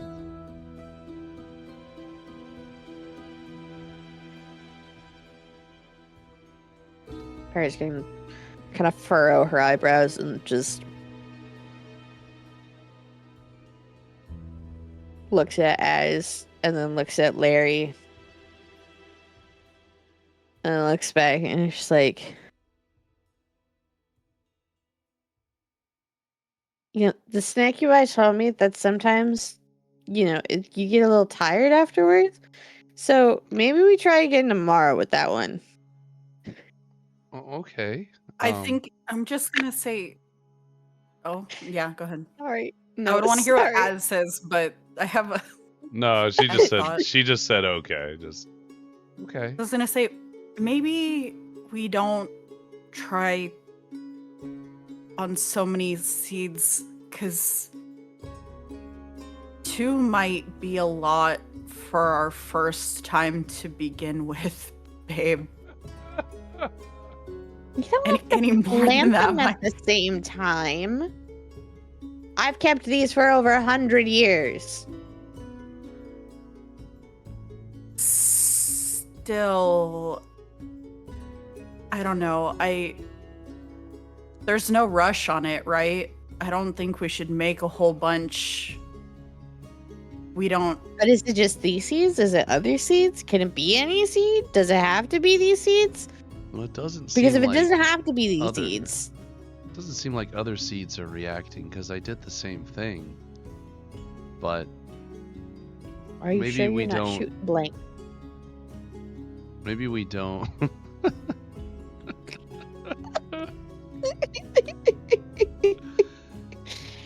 Maybe. But I don't think it's inherently the best idea to continue to make a lot of these seeds glow until we understand what they do, what we do with them. We need to know more.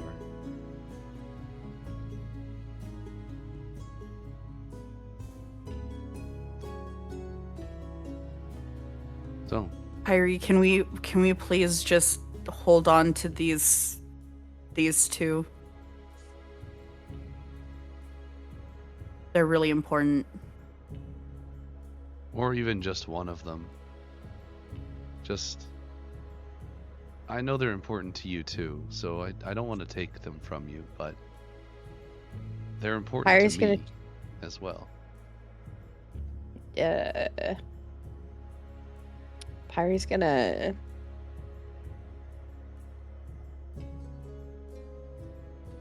stare at Az and like Pyri thinky face on of just contemplating what she should do and if she should trust Az with both this or at least one of the seeds. And Pyri's train of thought is gonna be,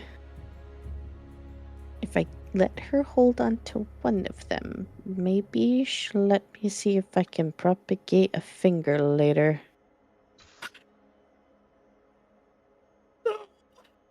Pyri's gonna look at her, like, shoot Larry like a daggered look and be like, I will let Az hold one of the seats. Az specifically. Thank you, Pyri. And she'll look between the two and kind of go for the one that's just magenta. But like tentatively, like allowing you to give it to her rather than her take it. Pyri would like slowly give it to her and just be like, don't lose it. I promise I won't lose it. Thank you, Pyri. I think, if it's okay with everybody, I think I'd like to go and sit for a little while. Well, she's gonna kind of actually hang on. Yeah, okay. She'll give you, Pyri, she'll kind of give you like a thank you and a, you know, see you later kind of thing. Lyari, she's gonna walk by you, kind of lean over, give you a little kiss on the cheek and a smile, and she's gonna walk out to the balcony and sit on a chair out there and just stares at Seed, leaving you and Pyri inside. Cool. I'm just gonna be like, you can come visit Pyri to check on your seed, but please, for the love of God, knock next time. I almost took your head off. It's fine. You missed anyways. And then Pyri's gonna turn around and put the other seed safely away and then turn into a cat and run away. Thank God you chose a cat. That was a fucking, that's an exit, dude. And Okay. Pyri scene. And Pyri Seed. That's a lot of Pyri Seed. That threw everything that I had planned for this week out the fucking window. I'm a step parent now. I gotta pull it together so much faster than I had planned now. Oh my god! Surprise! I got your wife made a pregnant, baby. kind of! Is it bad that I'm kind of crying? Because this is like really happy. You don't know why this is really happy, but I'm like so emotional over this fucking seed, bro. Oh my god. Oh my god. Jesus. Oh. So welcome to finally gleaning some information on seeds. Hey. Oh my Seeds. god. Okay, that's of all the things that I saw that why you were tying certain things together and why you were pushing us towards Eternia, I didn't know that this was part of it. And that is so cool. I'm floored. I'm doing my best, dude. I didn't think we were going on the quest to repopulate the dryads. I thought that was just like a Funny haha. Oh my god. I don't know. There's so many other things happening that I don't know how to function right now. I'm shaking. Plot twist of the season or of the fucking everything is Pyri's the one to actually knock someone up at this point. Yeah, and actually I need to roll that. Do you want another insight or do you want a wisdom saving throw for me piecing together that Mads knocked up my wife? Oh yeah, Mads technically knocked There's up two your wife. seeds and one of them's part yellow.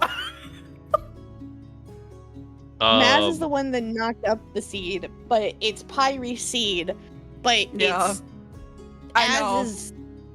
As is what Blaine has done is he's like irrevocably tied us all together forever in a really dysfunctional, functional family. I am an absent father, bro. You're a bit of an alcoholic absentee You father. don't even know you're a dad yet. I'm becoming what I hate in the world. It's shit. Like, yeah. So, what do you want me to roll, Blaine? Because I might need to have the talk. Oh no, Pyri's gonna probably try and have the talk with Mads. What do you mean? Did you piece it together? What are we rolling to piece it together? Well, no, because I will say, based on this whole scene, you can easily, without rolling, put together that Mads has a power similar to Azhyria or vice versa, and they can both, for lack of a no, not lack of a better term, I've chosen this term. Yeah, they're impregnate fertilizing the the seeds. seeds. Yes. Yeah. Okay. I like impregnating the seeds better than fertilizing. It's funnier. Yeah, that's fair. Fertilizing the seeds. It's a fertilized egg. Ugh. Wow, wowie, wowie, wow. Oh no. So on this note, everybody, we're gonna go to break. We'll be back. Give me a minute. Afterwards, in the interim, we could always have, Pyri knocks on Matt's door, but then also just opens it, busts open, and just be like, it does it again. Has not learned their lesson. Knocks, but in the same breath, boom. Just like, you're a father. And literally just be like, huh? we're Congratulations, Papa. Mads, you are the father. Oh my god, wait. Oh god, I have the perfect weave to make. Okay, cut. What? Yep. Everyone go pee and get a snack. Ready, set, go. All right. We're gonna come back. We'll be back in like probably 5 minutes. Honestly, this is pretty great. So we'll see y'all soon. Don't go anywhere unless it's to get a snack, pee, or drink, whatever, and then come back. Bye.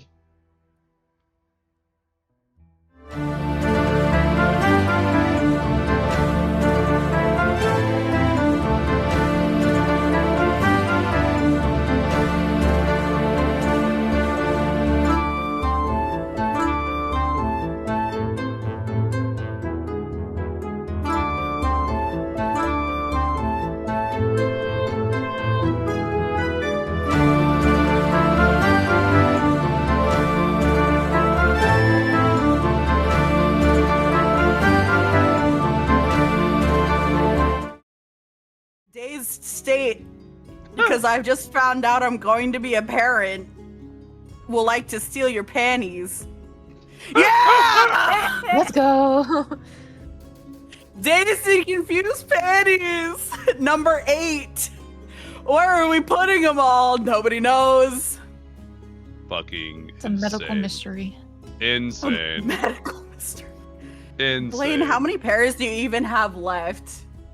You know, honestly, I'm getting a little low. The only one I got left has like that extra hole in where the thighs like hit, God. you know? Yeah, it's starting to thread. I'm gonna have to get me some new ones soon. That's so funny. 8 pairs is crazy, actually. You've been 8 really hitting it. pairs. Yeah, 2 in the last 2 sessions is pretty strong. All Wow, right. wow. So coming back in. So coming back in, everybody, if you have not joined the Discord, please feel free to do so. We have a funny weekly memes channel called the Weems channel that is available, where we post no context memes regarding these sessions. And honestly, yeah, Sunny really cooked on these ones. It's so good. So get in there, give them a little thumbs. Everyone fertilize your eggs. Seeds. Fertilize your seeds. Seeds. So, on that note, coming back in, Lyari, prior to I was gonna say Mads, that wouldn't have been right. Prior to Pyri coming in and upending your life, what was it you were doing this week?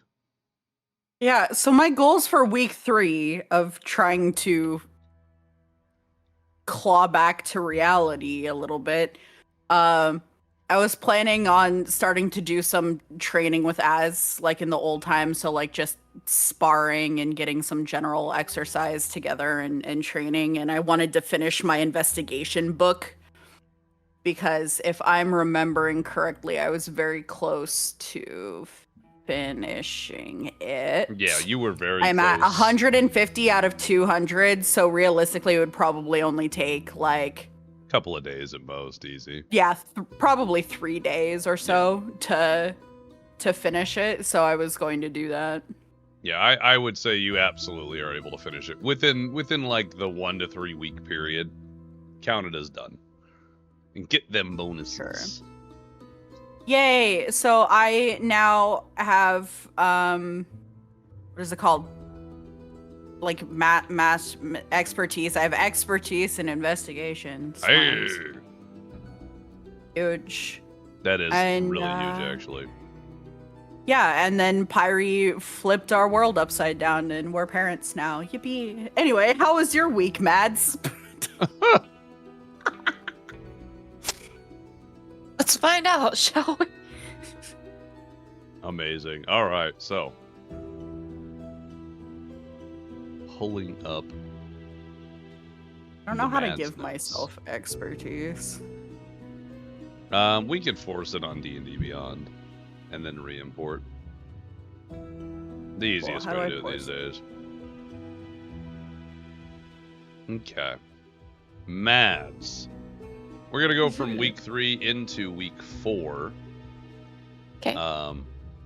But starting with week 3, of course. Ba-ba-da-ba, ba-ba-da-ba. Ba-ba-da-ba.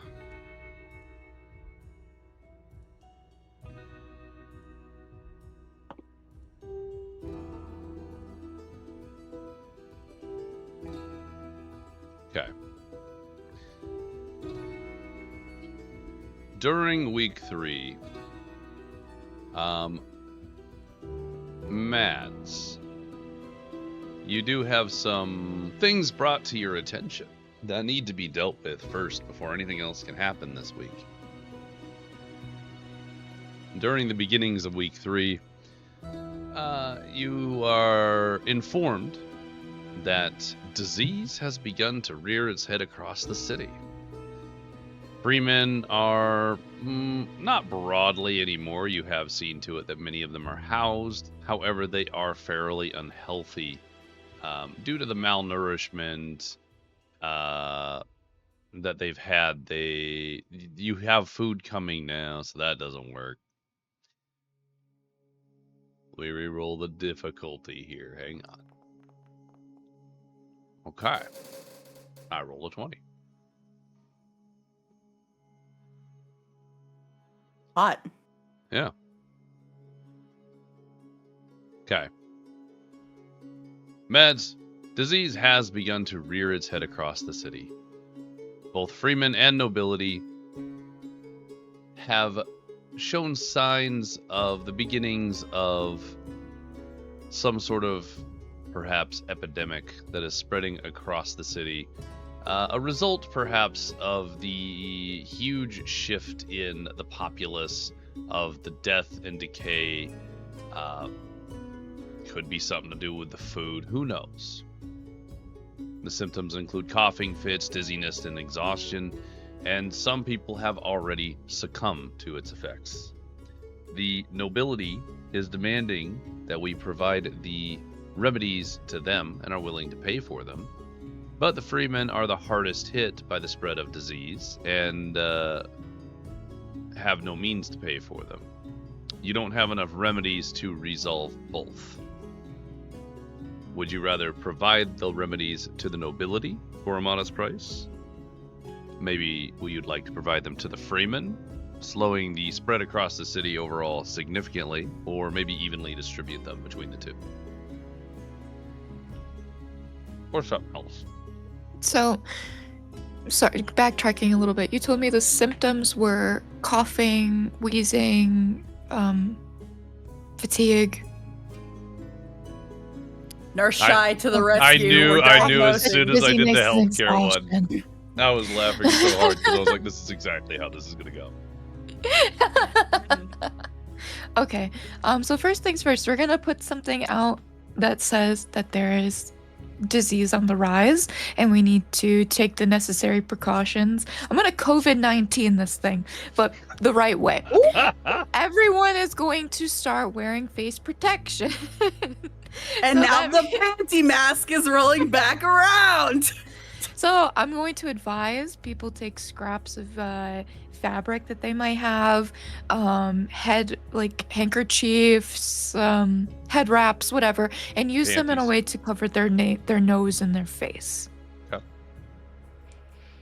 So preventative measures for the Preventative measures, yes. city. Recommendations or they're- mandatory? I'm going to make it mandatory Ooh. until the disease has slowed down enough. Okay. Any of As for Yeah. distributing remedies, what is the remedy? Is it like an injection? Is it like cold medicine? It is a broad term of a remedy, but you don't have enough. So Okay. a poultice, I don't know. Got it. Injections Got are it. wild. This is a very basic question. I know. Looks Probably around a it potion, my man. At city. Oh, it probably would be potions. Yeah, that makes sense. I wrote these in a frenzy, Looking at this fantasy guys. world. So you're saying No, it's a you're doing potion? great. It's a potion now. Yeah, totally. Yeah. But it uses rare ingredients because there's not enough. Hmm.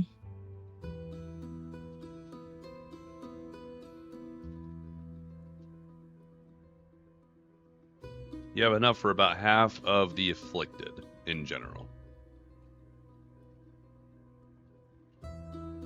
Time to play God, who lives and who dies. I know. Were we not already playing that? Yeah, kind of. Oh, yeah. I feel like I'm truly, playing The I just Sims killed. 4 right now.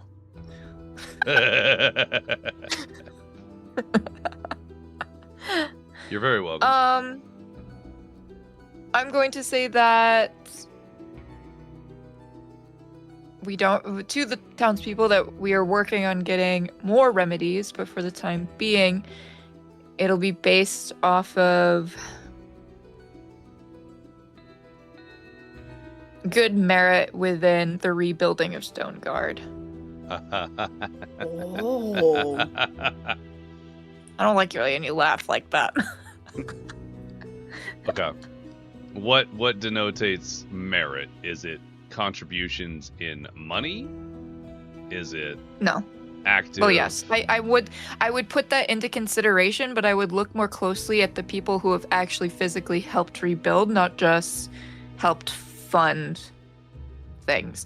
So if it's like a nobility who has donated a lump sum of money and nothing else, I would take that as the same as working out in the fields and taking the extra stipend to help take out, get the like all the pumpkins and not onions, the oranges and stuff that we've been growing. Of Stone Gourd. Stone gourd. That'll be for them, and then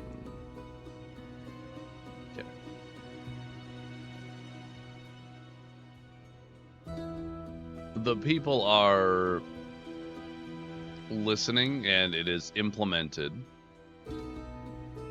There are those that dislike it.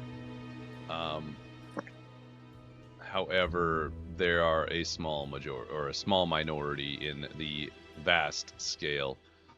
So I will say, for the intents and purposes, yeah. Can I notice that? Like, do I notice these things? Yeah, I would say that it becomes Or it's fairly brought to my apparent. attention. You do get things Okay. reported to you, like, infractions and individuals who cause issue because they don't want to adhere to the rules provided. What happens to those who do not adhere to the rules? We're not Smudge, so I'm not going to force any rules upon people like that. I will like to put an additional thing out that says if disease continues to decrease throughout the city, it will note the law would be suspended, and people who that did do these things, that did do as I say, can receive an extra food stipend or something like that. Some sort of whatever the people want. Sure. So you're offering additional food to those who adhere to the rules. Yes. Sure. Okay. Noted. No food to... Okay. Then as far as this event currently is, it is resolved. That being said, one of your previous bits with the rationing, you did get a number of people who signed up for things to help pick in the field. So you have many people who came and helped in the fields, enough to the point where no one is starving. Everybody can eat pretty fairly. However, it's not quite enough people that you can get rid of the undead help in the evenings when no one's around. Speaking of which, there have been many reports by the farmhands who are carrying extra equipment, blades and whatnot, because they swear they have seen something or some things lurking around the fields at night, and they're very sketched out to the point where there's been multiple things where people have gotten hurt because they've been spooked by other people during harvest.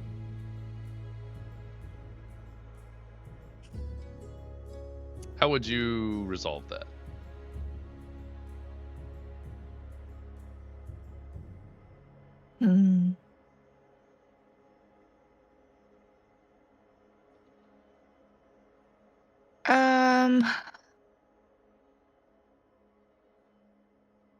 I'd like to ask Regulus to.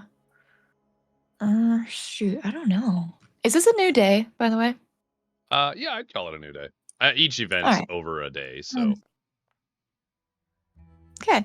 I'm going to ask Regulus to be more careful with his undead army, please. Okay. Say that there are people noticing, and if I get many more complaints, I won't be able to continue our. Holding that thought, how are you contacting Regulus? I imagine he would just show up one day because he's been helping me. Either that. He has not shown up. He's kept helping you, but he's never come back. Is he? And he's physically out there, right? Yeah, when he's out in the summoning this city dead somewhere. army. Yeah. Can I go find him? How would you go about doing that? I'm just gonna go lurking about at night and see if I can find him. At night? You're gonna Alright. Yeah, because stalk him that's when he's out there. versus talking to Pyri Okay. on.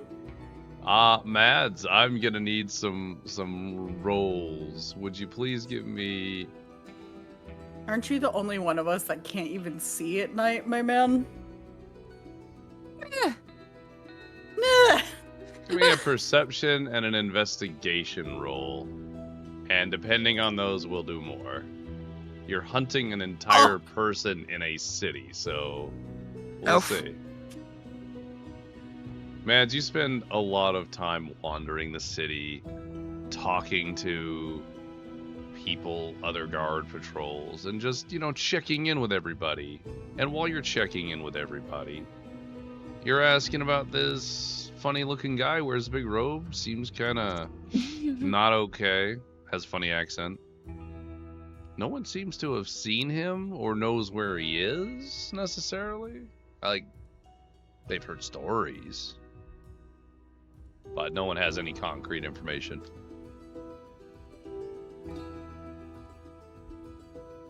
Well, I will just go out every day until I find him. Alright, we'll roll one.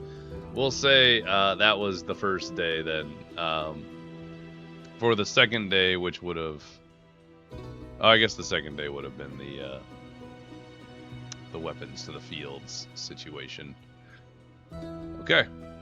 So then the third day of the week will roll around. So this will be a new day.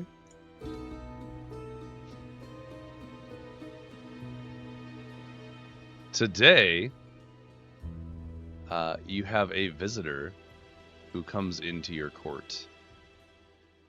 Strolling in, whistling a fine tune in his tailored coat and top hat. Oh God, I knew it was gonna be him.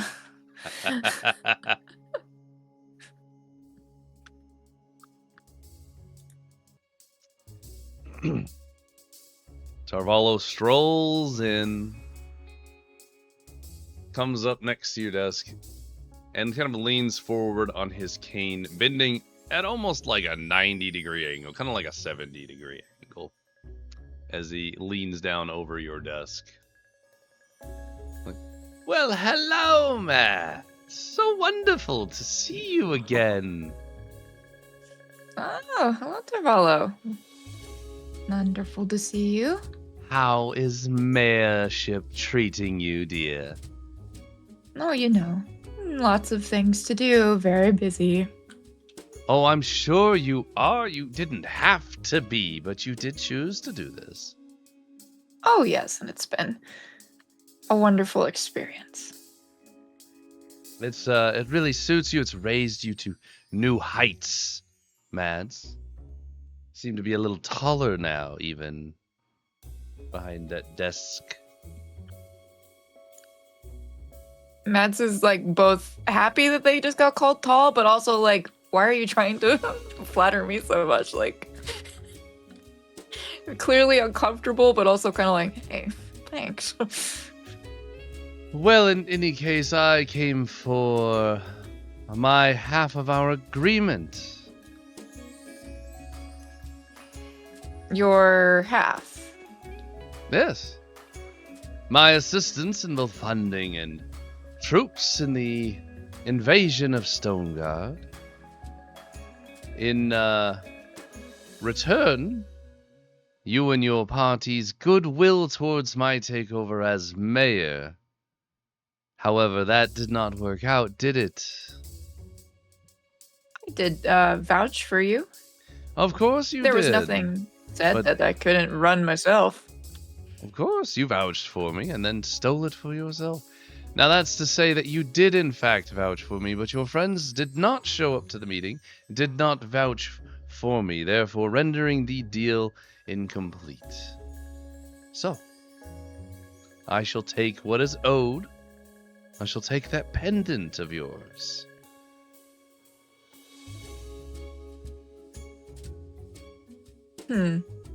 See, I don't think that you can quite do that.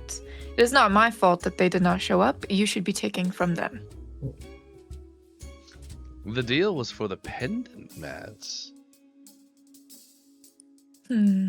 It was don't recall that. contingent on your friends showing up and doing their part of the deal.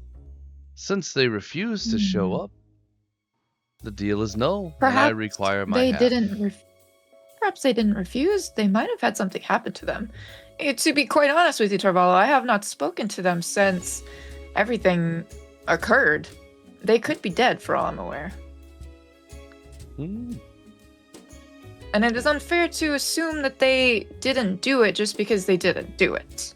You see what I mean? Does it look More like of a I am mayor gray right area. now? No, I don't believe that has happened, has it? And yet, if all members had come to the council, I would have had at least a 50% vote. Would I not? Who's to say they would have still voted?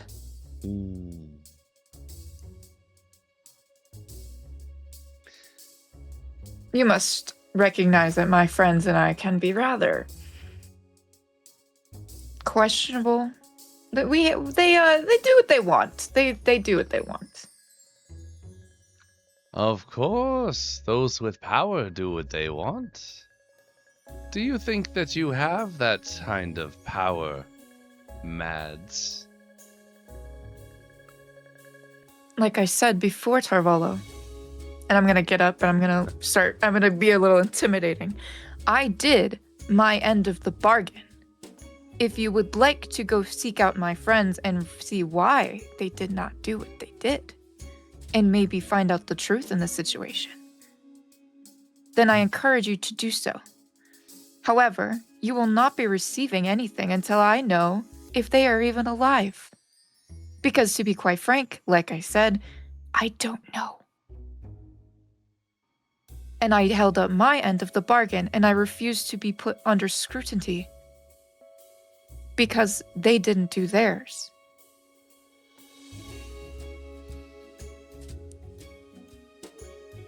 So Now- let's get this straight.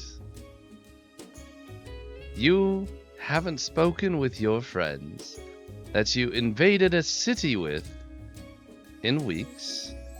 You don't know if they're alive or not. It's hard to call them friends if you do that, don't you think? I've never even said they were. They are my companions. Oh. They are my travelers. That we have They're just traveled many, tools. many places together. No, I never said they were tools. They're companions. Well, Tools to may- you, maybe. However, tomato, dear.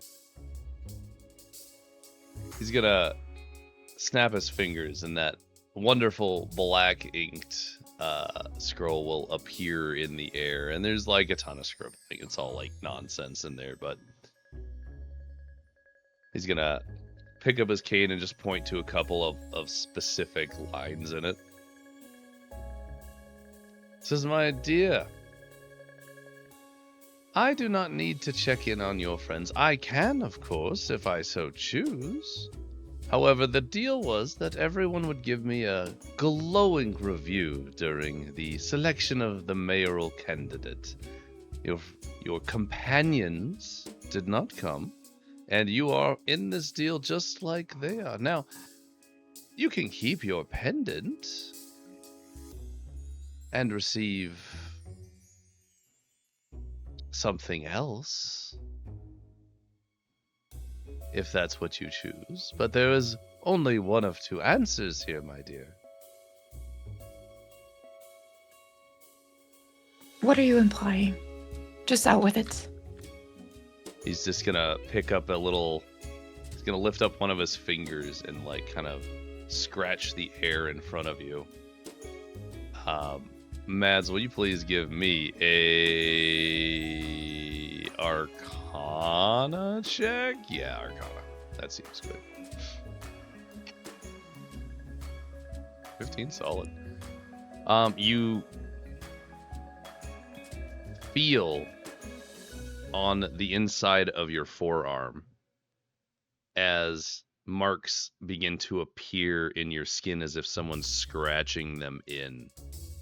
And it's like a little smiley face that begins to appear, and then across the mouth is stitches, very similar to the white stitched faces that you saw in his gambling hall so long ago. If you will not provide me with our appointed deal, then I shall keep an eye on you and take what I need at some point, with or without your permission. I think that's fair, don't you? The Arcana will allow you to feel that power radiating from him. Because you rolled a 15, if you would like to attempt to prevent it in some form or fashion, you may do so. I would like to. Yeah, I kind of figured.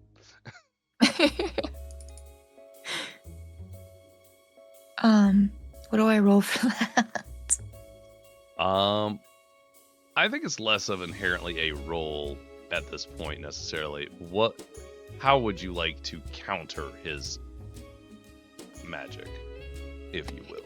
It'd be really cool if I could do something with my veil magic, like kind of like have it burst through the like, you know, like the stitching. Mm-hmm. Kind of like that.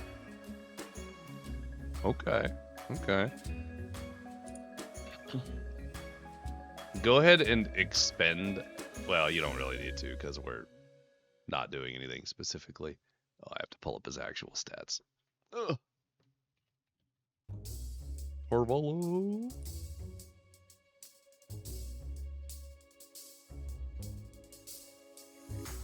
Okay.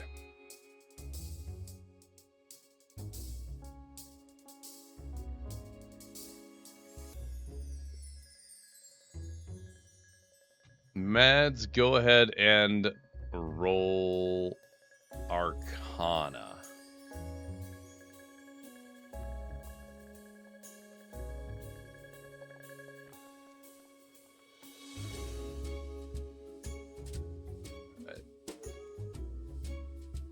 Plus wild. It is currently a tie. Do you have anything that can give you an edge? I would like to use my +4, Mr. G. They're a D4. Look at that D4 Yeah, my coming in D4. clutch. Yeah. Okay.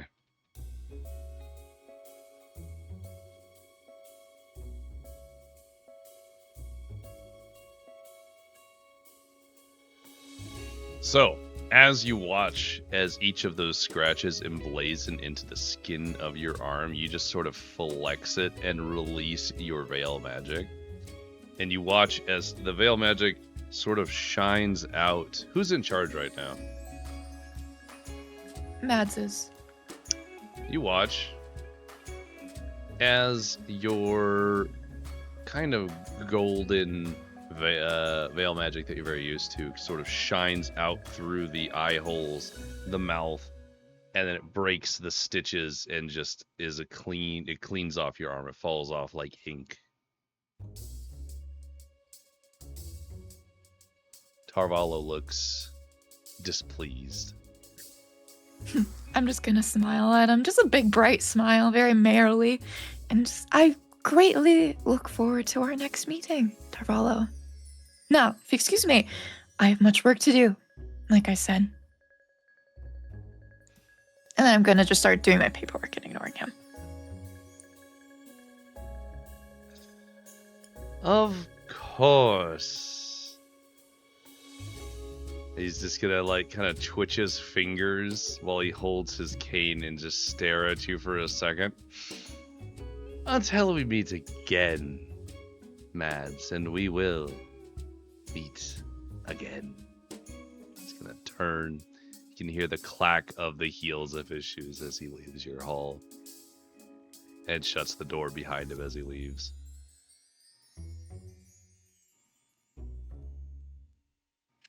I'm so sad that wasn't a smudge roll.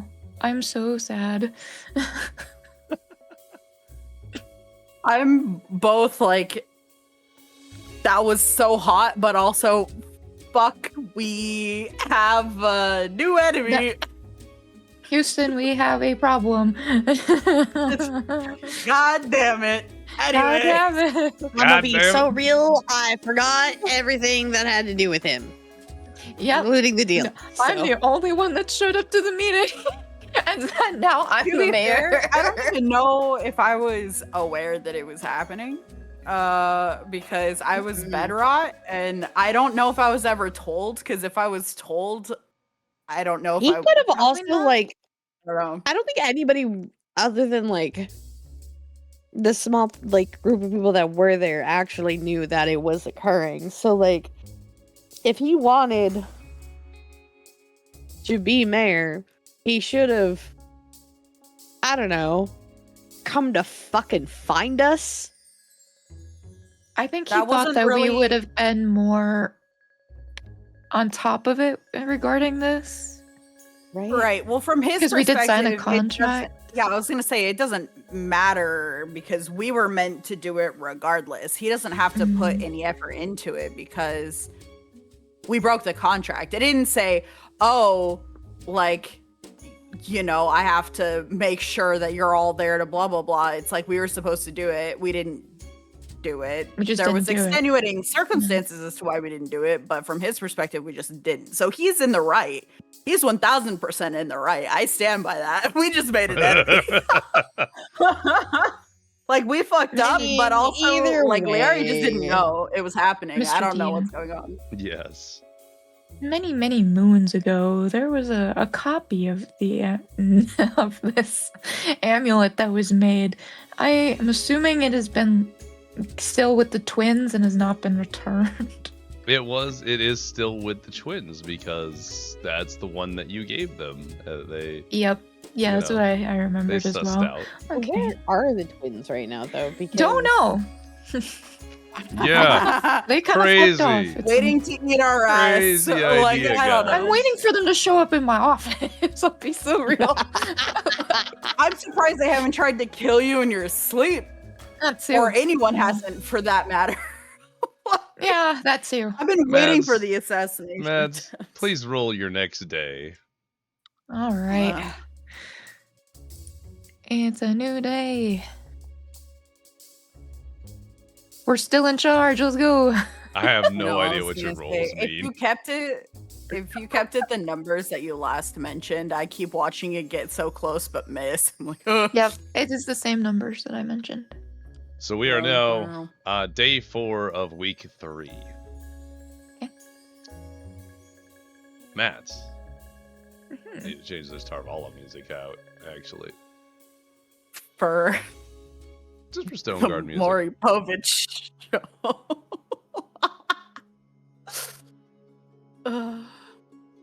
So, Mads.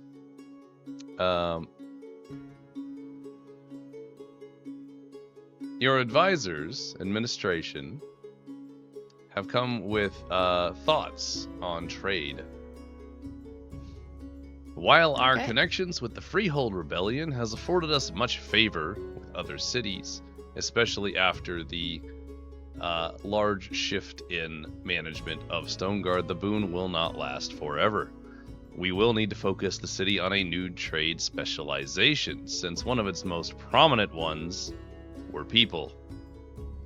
Stoneguard is already specialized in the production of weapons and equipment, but further specializations would benefit the economy. While the specializations of knowledge and music are taken, there are a few suggestions from your officials, or something of your choice as well. The suggestions from your advisors have to do with leatherworking, tailoring, and textiles, such as wool, cotton, etc. You can do smithing, mining, and jewelry creation, seeing as the previous center for that was demolished. Shipbuilding, fishing, and other maritime activities may not be the most profitable, but it is a good business to be in. You could also work on farming and animal husbandry. Leatherworking, tailor textiles, mining, smelting.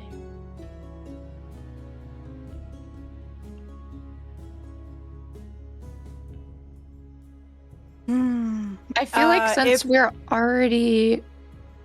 we're already specialized in weapons and equipment, I think leatherworking, tailoring, and textiles kind of goes with. Also, does mining though? Shit. Wait.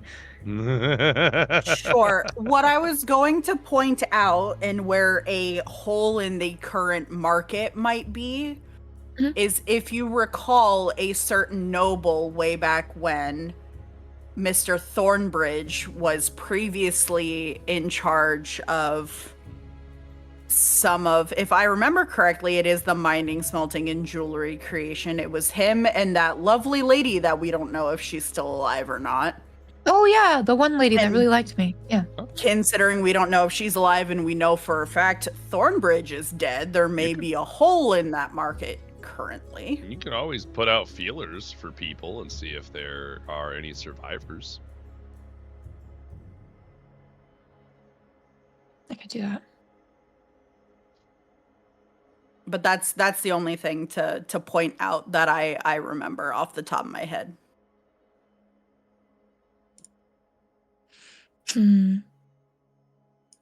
I think I really like the first two. Leatherworking, tailoring, textiles, mining, smelting, and jewelry. You're gonna spread your specializations to be a little bit of both. I'd like to test out both of them and just see economically where it goes. Kind of see which one has more of a desire for more, I guess. Okay. Whatever seems to be Sure. the most beneficial for Stoneguard. There we go. Your recommendations are put in, and work begins on drafting up the potential pros and cons of both options. List of both options.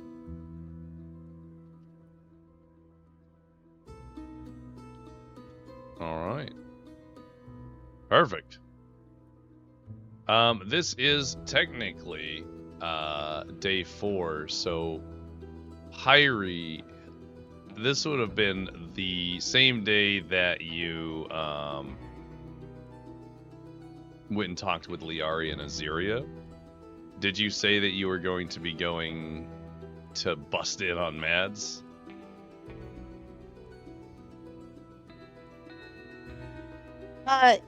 Yeah, just Pyri had the whole realization nonsense of seed thing, left Larry's and Az, and ran straight to Mads. Is, running around as a little... You're the bother. So if you're gonna go in and talk to Mads, it would be about this point in time. So Yes. So yeah. Pyri left Larry and as a cat, and is now sitting outside of Mayor Mads' office, pawing and clawing at the door, going. "Meow, meow, meow, meow, meow." Mr. DM, I'd like to insight check to see if I recognize this cat's meow. Yeah, give it an insight check. Anything but a natural 1, you'll know.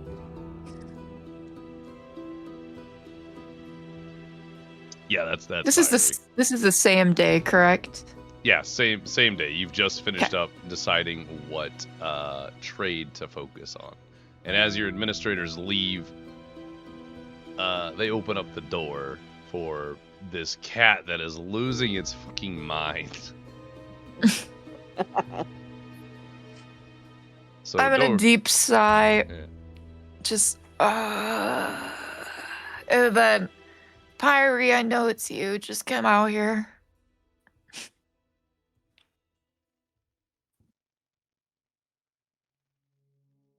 Pyri's gonna bolt in. Like, the second the door is, like, even, like, a little bit open. Just that cat bolt of just poof. And just run up to Mads. And then, like mid-run, turn back into Pyri form. And then just immediate start tangenting and be like, "You're gonna be a parent!"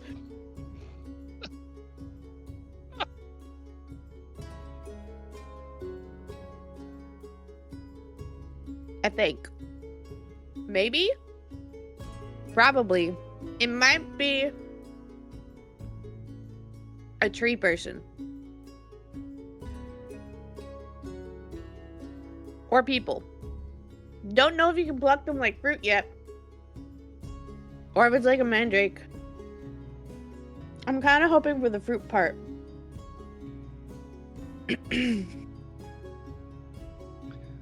This sounds like nonsense, Mads. What are you As is thinking? also going to be a dad or parent or... Wait a minute. Do trees actually have... Is she a pollinator? Or the... Did she take the pollen? Is she both? Anyways. We're having babies from seeds.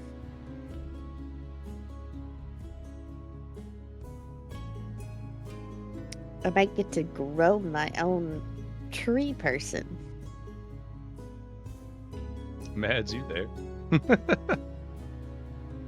I'm just blink. Blinking. Okay. Just making Just- sure you didn't like disconnect or something. No, I'm here. I'm just taking it in. I'm just. Mads is both doesn't know what to say and is also like, God damn it, they found me again.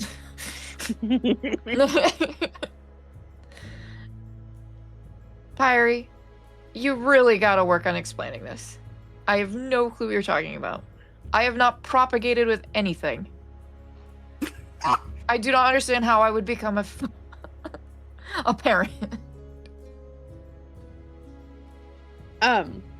We're alone in the room, right? Because the other people Yeah, left. correct? administrators are gone. I would It's have just shut you the guys. door too Yeah. once Pyri Fantastic. changed into a person again. Pyri's gonna pull out the funny little seed. That's all glowy and stuff, and then just like sit on the ground and just be like, "You touched this, I think, when Az did the sucky, and now it's glowy, and then I talked to Mr. Pickles, and he said that dryads imbue their energy into seeds and like plant them, question mark, and then there's like a whole process, and then it becomes another dryad. But this one is kind of UN as, or is you, I don't know, but it's my seed, so I guess we're all parents. And then Az did it to one of my other seeds, but just her. So she's holding on to that one and is glowy. Larry's gonna be a parent too, I guess, technically. If we plant them. We have to find a place to plant them first.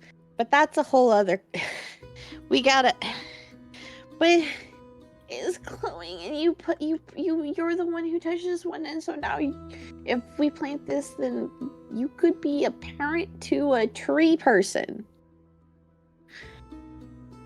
Pyri, We're gonna be parents. how do we know that this is what's actually happening? What if he's just messing with us? What if he's not being truthful? No, He hasn't questions. He hasn't Pretty, exactly been the most honestly, wonderful but to he us. doesn't remember all of the details about how these things work because he wasn't really interested in them when they were like developing, happening. I'm assuming he was actually alive during that period of time. Maybe. Possibly. Anyways, Az touched another seed and now it's glowing pink. Perfect, so it'll have a friend. Maz is just sibling? what?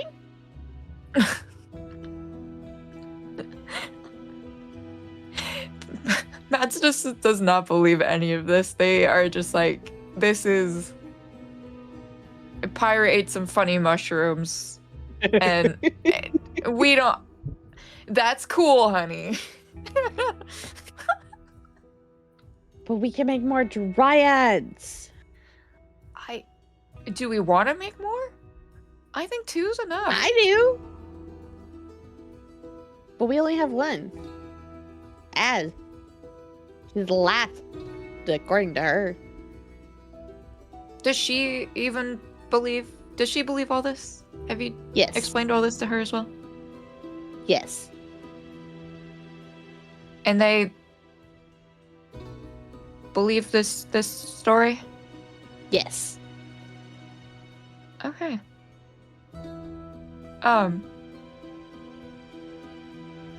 That's very cool. I am gonna go. Max is gonna leave. Pyri's just gonna sit on the floor and just like hold up Hambone and look at them and be like, I can't believe I'm gonna be a single parent.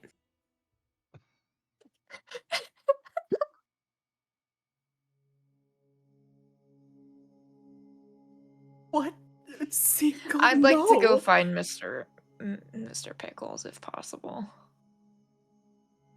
Okay. So, Mads, you just leave Pyri and Hambone in your office.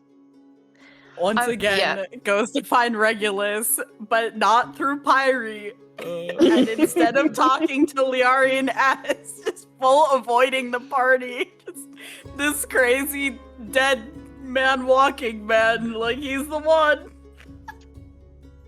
Go excited. ahead and give me an investigation and perception again. You're pretty. Oh shit. That's amazing. Ha! No. Come on, go talk to the Okay. baby mama. You can do it. Puff out your chest. All right, Mads, you try your best to sort of suss out where Regulus may be anywhere in the city. Like, where would he go? Like a graveyard? A pub? Where the fuck does he spend his time? So after giving that some thought, you've just been wandering around, just trying your best to find him in general? You think you might see him kind of wandering in between alleys towards the market portion of town. You kind of follow that shadow.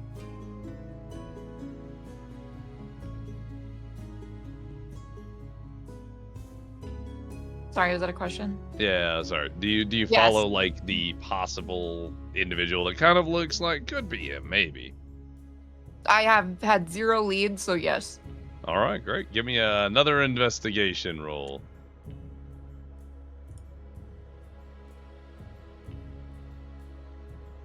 Investigation. Okay.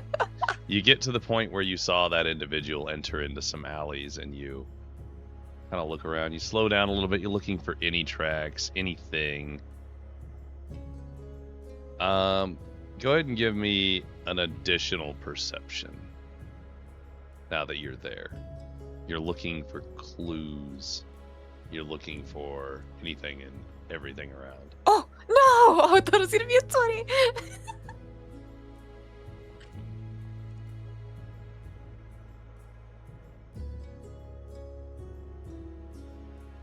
It's at this point, Mads, as you're stepping into this dark alley, you see a figure sort of step out of the shadows. They were the shadows. And as they step out, you recognize the slender, tall form that is Pike. And he just Damn. regards you. He doesn't move to attack you or anything like that. Where's your master? Or your boss? He's just gonna tilt his head so slightly, like if you weren't looking directly at him, you wouldn't see the head tilt. He's gonna look really closely, deep into your eyes, just like a stare. And then turn his head while staring at you down the alleyway.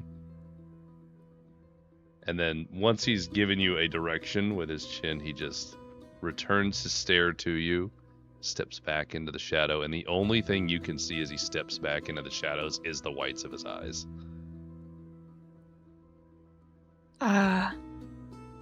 Thanks. I'm gonna take a nice big step back away from him. And towards the direction he pointed at. Okay. You make your way over to, or down the alley, I should say.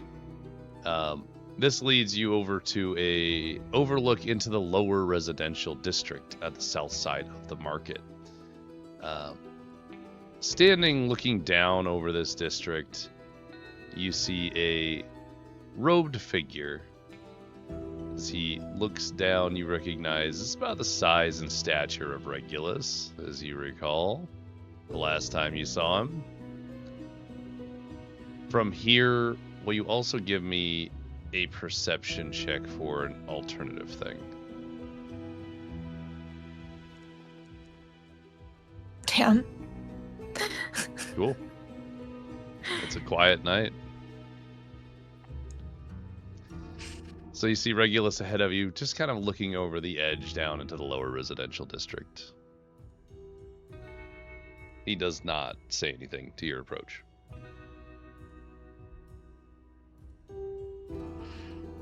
I'm going to make like a whistle sound and be like, Regulus, is that you? I'm gonna kind of turn and look at you. And... Oh, hello again, mates. Pleasure to see you. What can I do for you? You're a rather difficult person to find. I had quite a trouble finding you this week. Why do you not just ask your friend Pyri? They can contact me anytime. You know, I did consider it, but I'm working through some things that I'd rather not involve the party at this time. But that's not important. I wanted to speak with you on a few matters that, if you have the time. Of course, I have all time you need. I am just watching the less fortunate here and wondering what could be done to make it easier for them. Mads is gonna mentally note that, and maybe we'll come back there. Firstly, Pyri came to me just a few moments ago. I haven't seen her in weeks since she helped me with the growing of crops issue that we had, telling me that I'm going to be a parent to a plant? Congratulations. And she said that you told her this. And she didn't really give me much information about what that meant or what I'm supposed to do. Did you, like, propagate a plant? I put the seed in my hand, I put some magic into it, and it glows, and now she's telling me I'm gonna be a dad. He's gonna take this moment and turn towards you a little bit more and assess you. You feel him just sort of look you over a lot harder than he has before.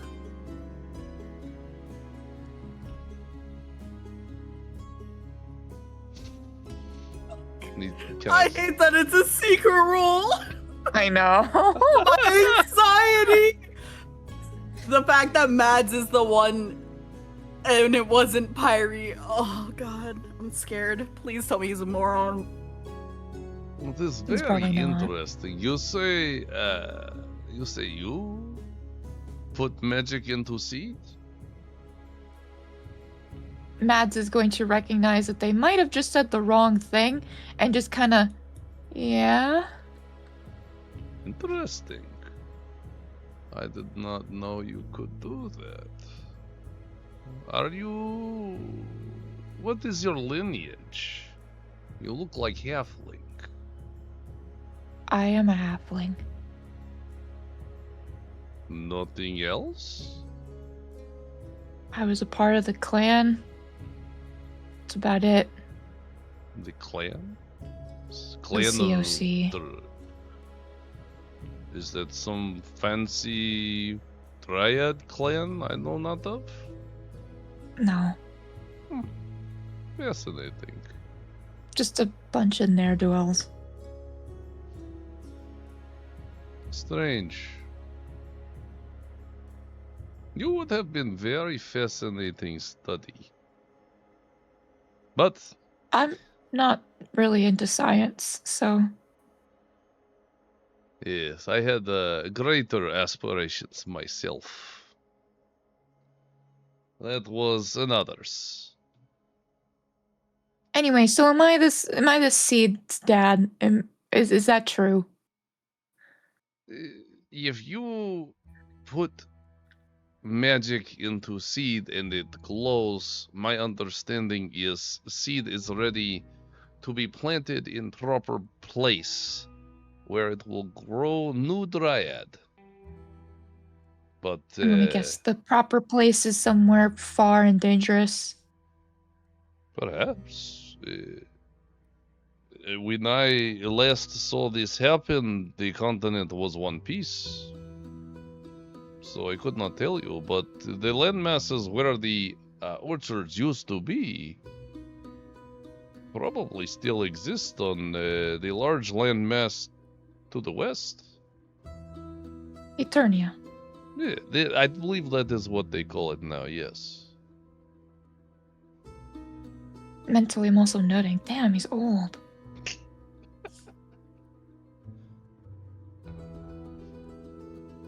So you were wondering if you were parent and you come to me to ask?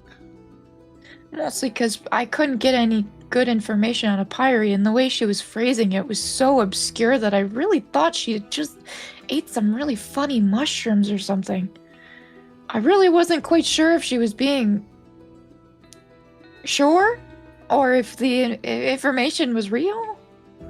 I also had some other things I wanted to bring up with you. So, Of course. unrelated to that, there have been some sightings of your undead army. And I was hoping I could maybe see if you could be a bit more cautious in terms of letting them be seen by the living. Oh.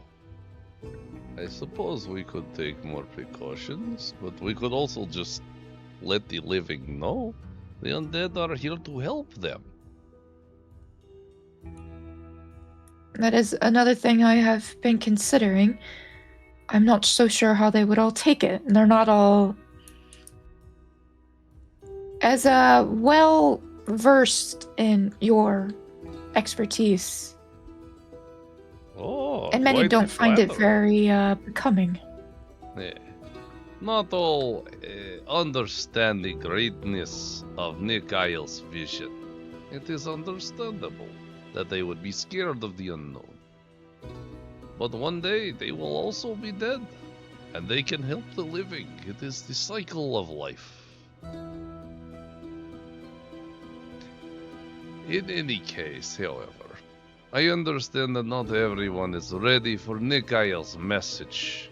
Not yet, anyway. And a way to prevent more concern could be providing clothes for the undead to wear, to make them look more like the living, to hide the bones, if you will. I think that would that'd be a good idea. I would Wonderful. greatly appreciate that. Thank you. I would ask that you leave the clothes somewhere in the fields, and I will make sure the instructions to the assistants will be to wear the clothes before they work. Okay, I will arrange that. Hopefully. Thank you very much for your help, Regulus. Of course. Truthfully, I don't know how we could have done all of this picking without your help, so thank you. It is of no worries, my friend. Anything for friend of Pyri. Speaking of, actually, he's gonna kind of turn and look at you a little, like there's something going on in his head. Oh God. I spoke with Pyri earlier this week. Today. Not this week, it was today. Today, and we have come to agreement. Pyri will be coming to Eternia, I believe you call it, yes? We are going to be searching for an artifact together. And they are very excited to do so. They just wish to have their friends with them. And so my question to you will be, would you please accompany Pyri? I feel as though someone of your expertise would be exceptionally important in keeping Pyri grounded and safe, seeing as you were able to banish me at one point. Can I insight check this specifically? I'm wondering if he now is aware that I have veil magic, and if he's saying this to basically glaze me into going, but if it's more of like a, you'd be useful in that sense, like for the mission. Go ahead and roll. That was very insight. specific. Yeah. That was Sorry. very specific. And then I'm gonna roll my own thing. I gotta find Regulus's thing here.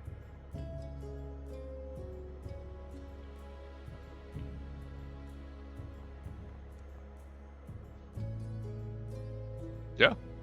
Seems like he's really on the level.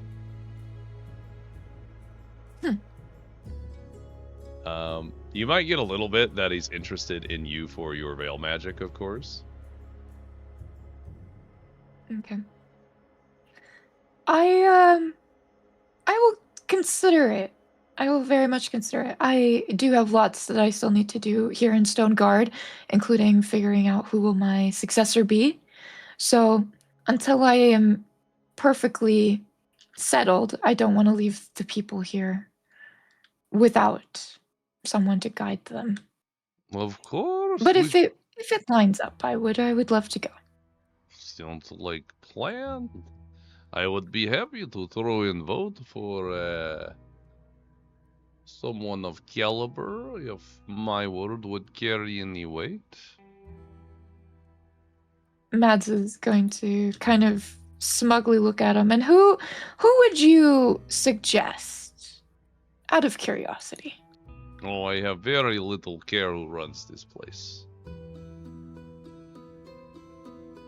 Not that it is not a nice place, it is a very nice city, but it is filled with living that could be doing...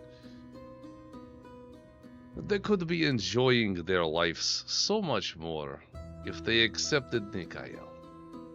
So for me, until they are ready to accept Nikael into their hearts, it is not a place I am enjoying. Does that make sense? Yes, it does make sense. Do you see the people in this small residential district below us, Mads? He's gonna point to the lower residential, which is still a hodgepodge of like really poorly repaired houses. It looks better than when you guys got here, but it's still pretty scummy, if you will. Yeah. He's gonna point to it. These people here, Mads, they live a life that is difficult. It is hard on all folks, all faces, all facets. They have little food and they starve. Maybe not so much anymore thanks to your efforts. They are disease-ridden, and yet you still try to help them. Sometimes I wonder how much help must be given to the living, and at what point they might benefit otherwise.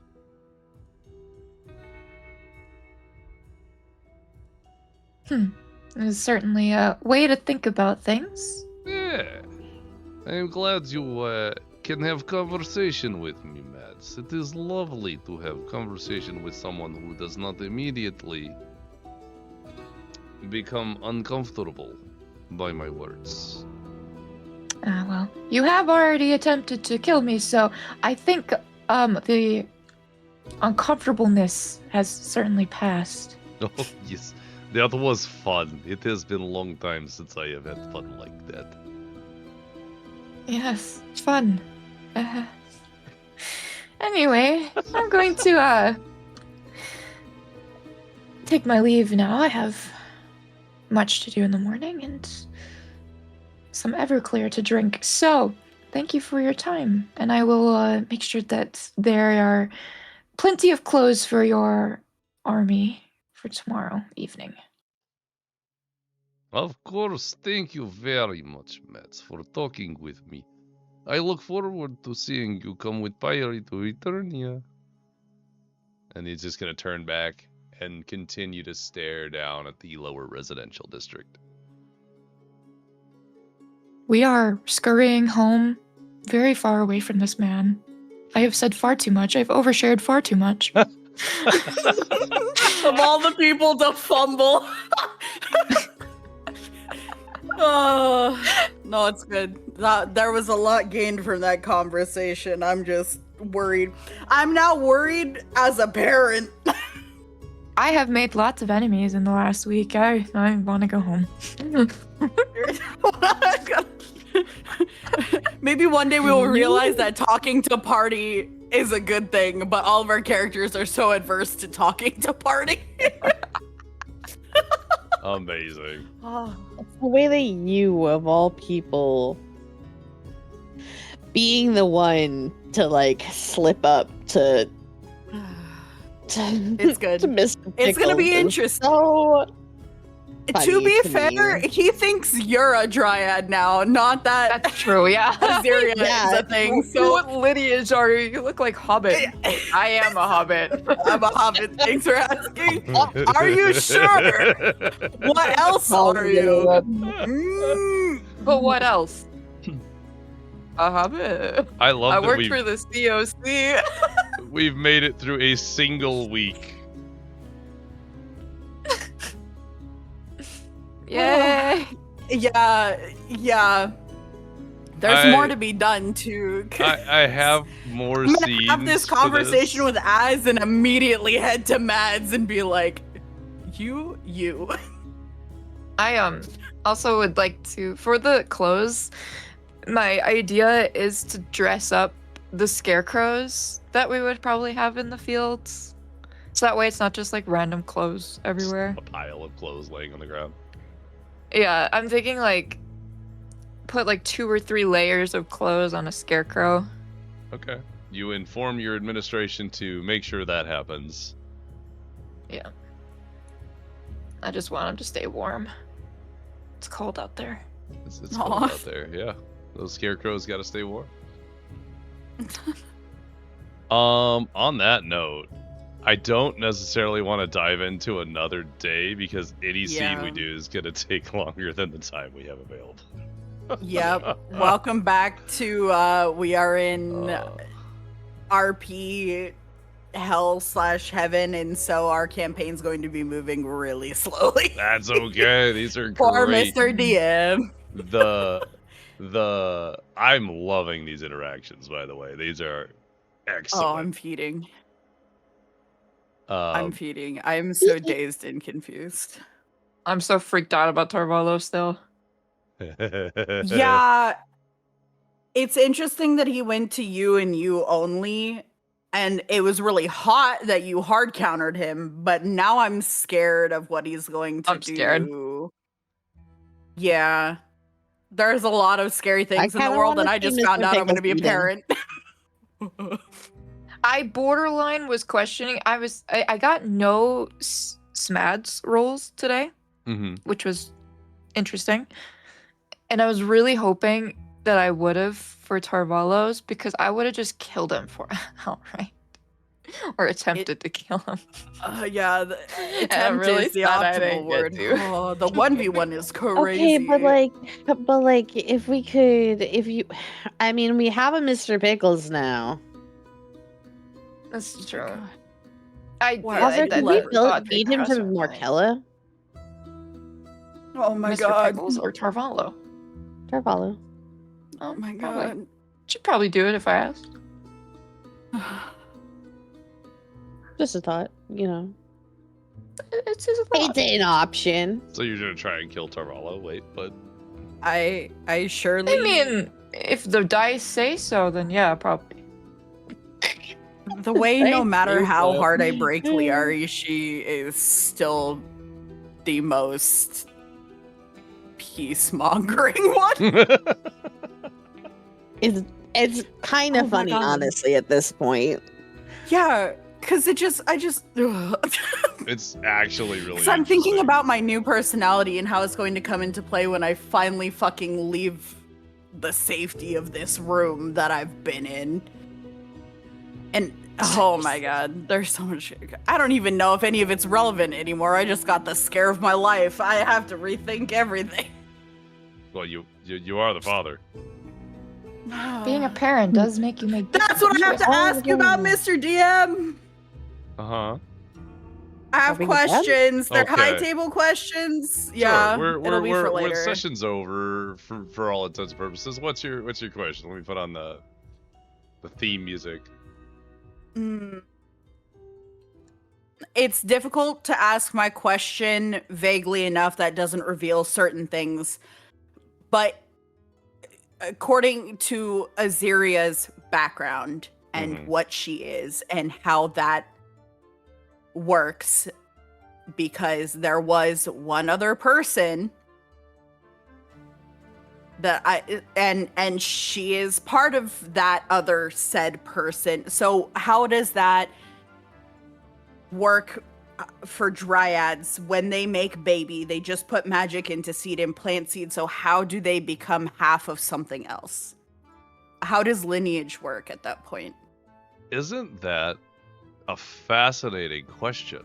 I was gonna say, I don't Yes. think I can answer that question. It should be a fascinating question because it doesn't make sense.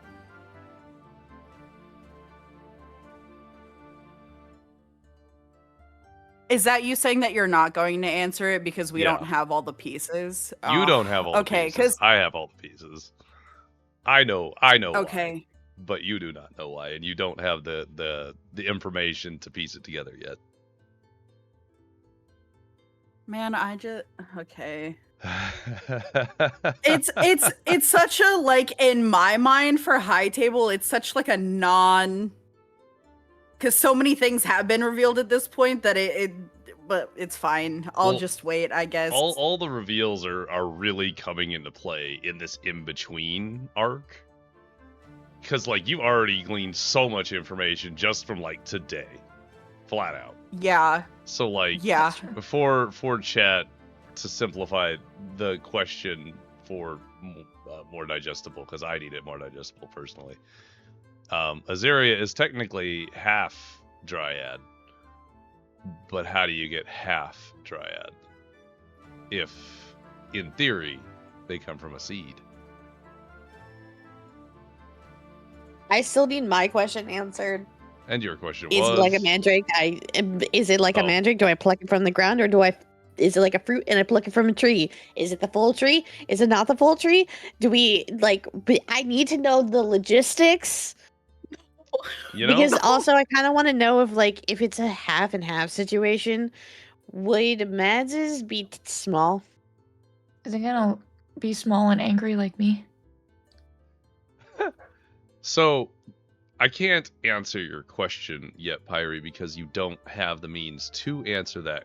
However, you guys do have a journal you've been sitting on that might have information. We do. I have a journal that I've been It's sitting in on that is in the stack. The You- only thing that's ever mentioned dryads ever and her fake goddess. It's in the bag of will never be touched again. You've had this shit for so can't do long. Pyri You've doesn't had read. the information. You would know it by now. Ryan, if I could read, I would, but Lyari doesn't know about the journal at all. I would have to talk to the party members and haven't been You doing don't have to. You would No. have I've only been enjoying the the rest of the table. fucking I party. can't do anything. You don't have Pyri to just talk to the shows party up members. and You can tells me just I'm gonna read it be on the your death. own. That's true. All right, I'll consider Because it. it has all the stuff of what happened. Like, as soon as you picked it up, I was so excited, and then I went to die. It's like, okay. At least I took it with me. At least You I didn't did. leave it there. Fucking hell.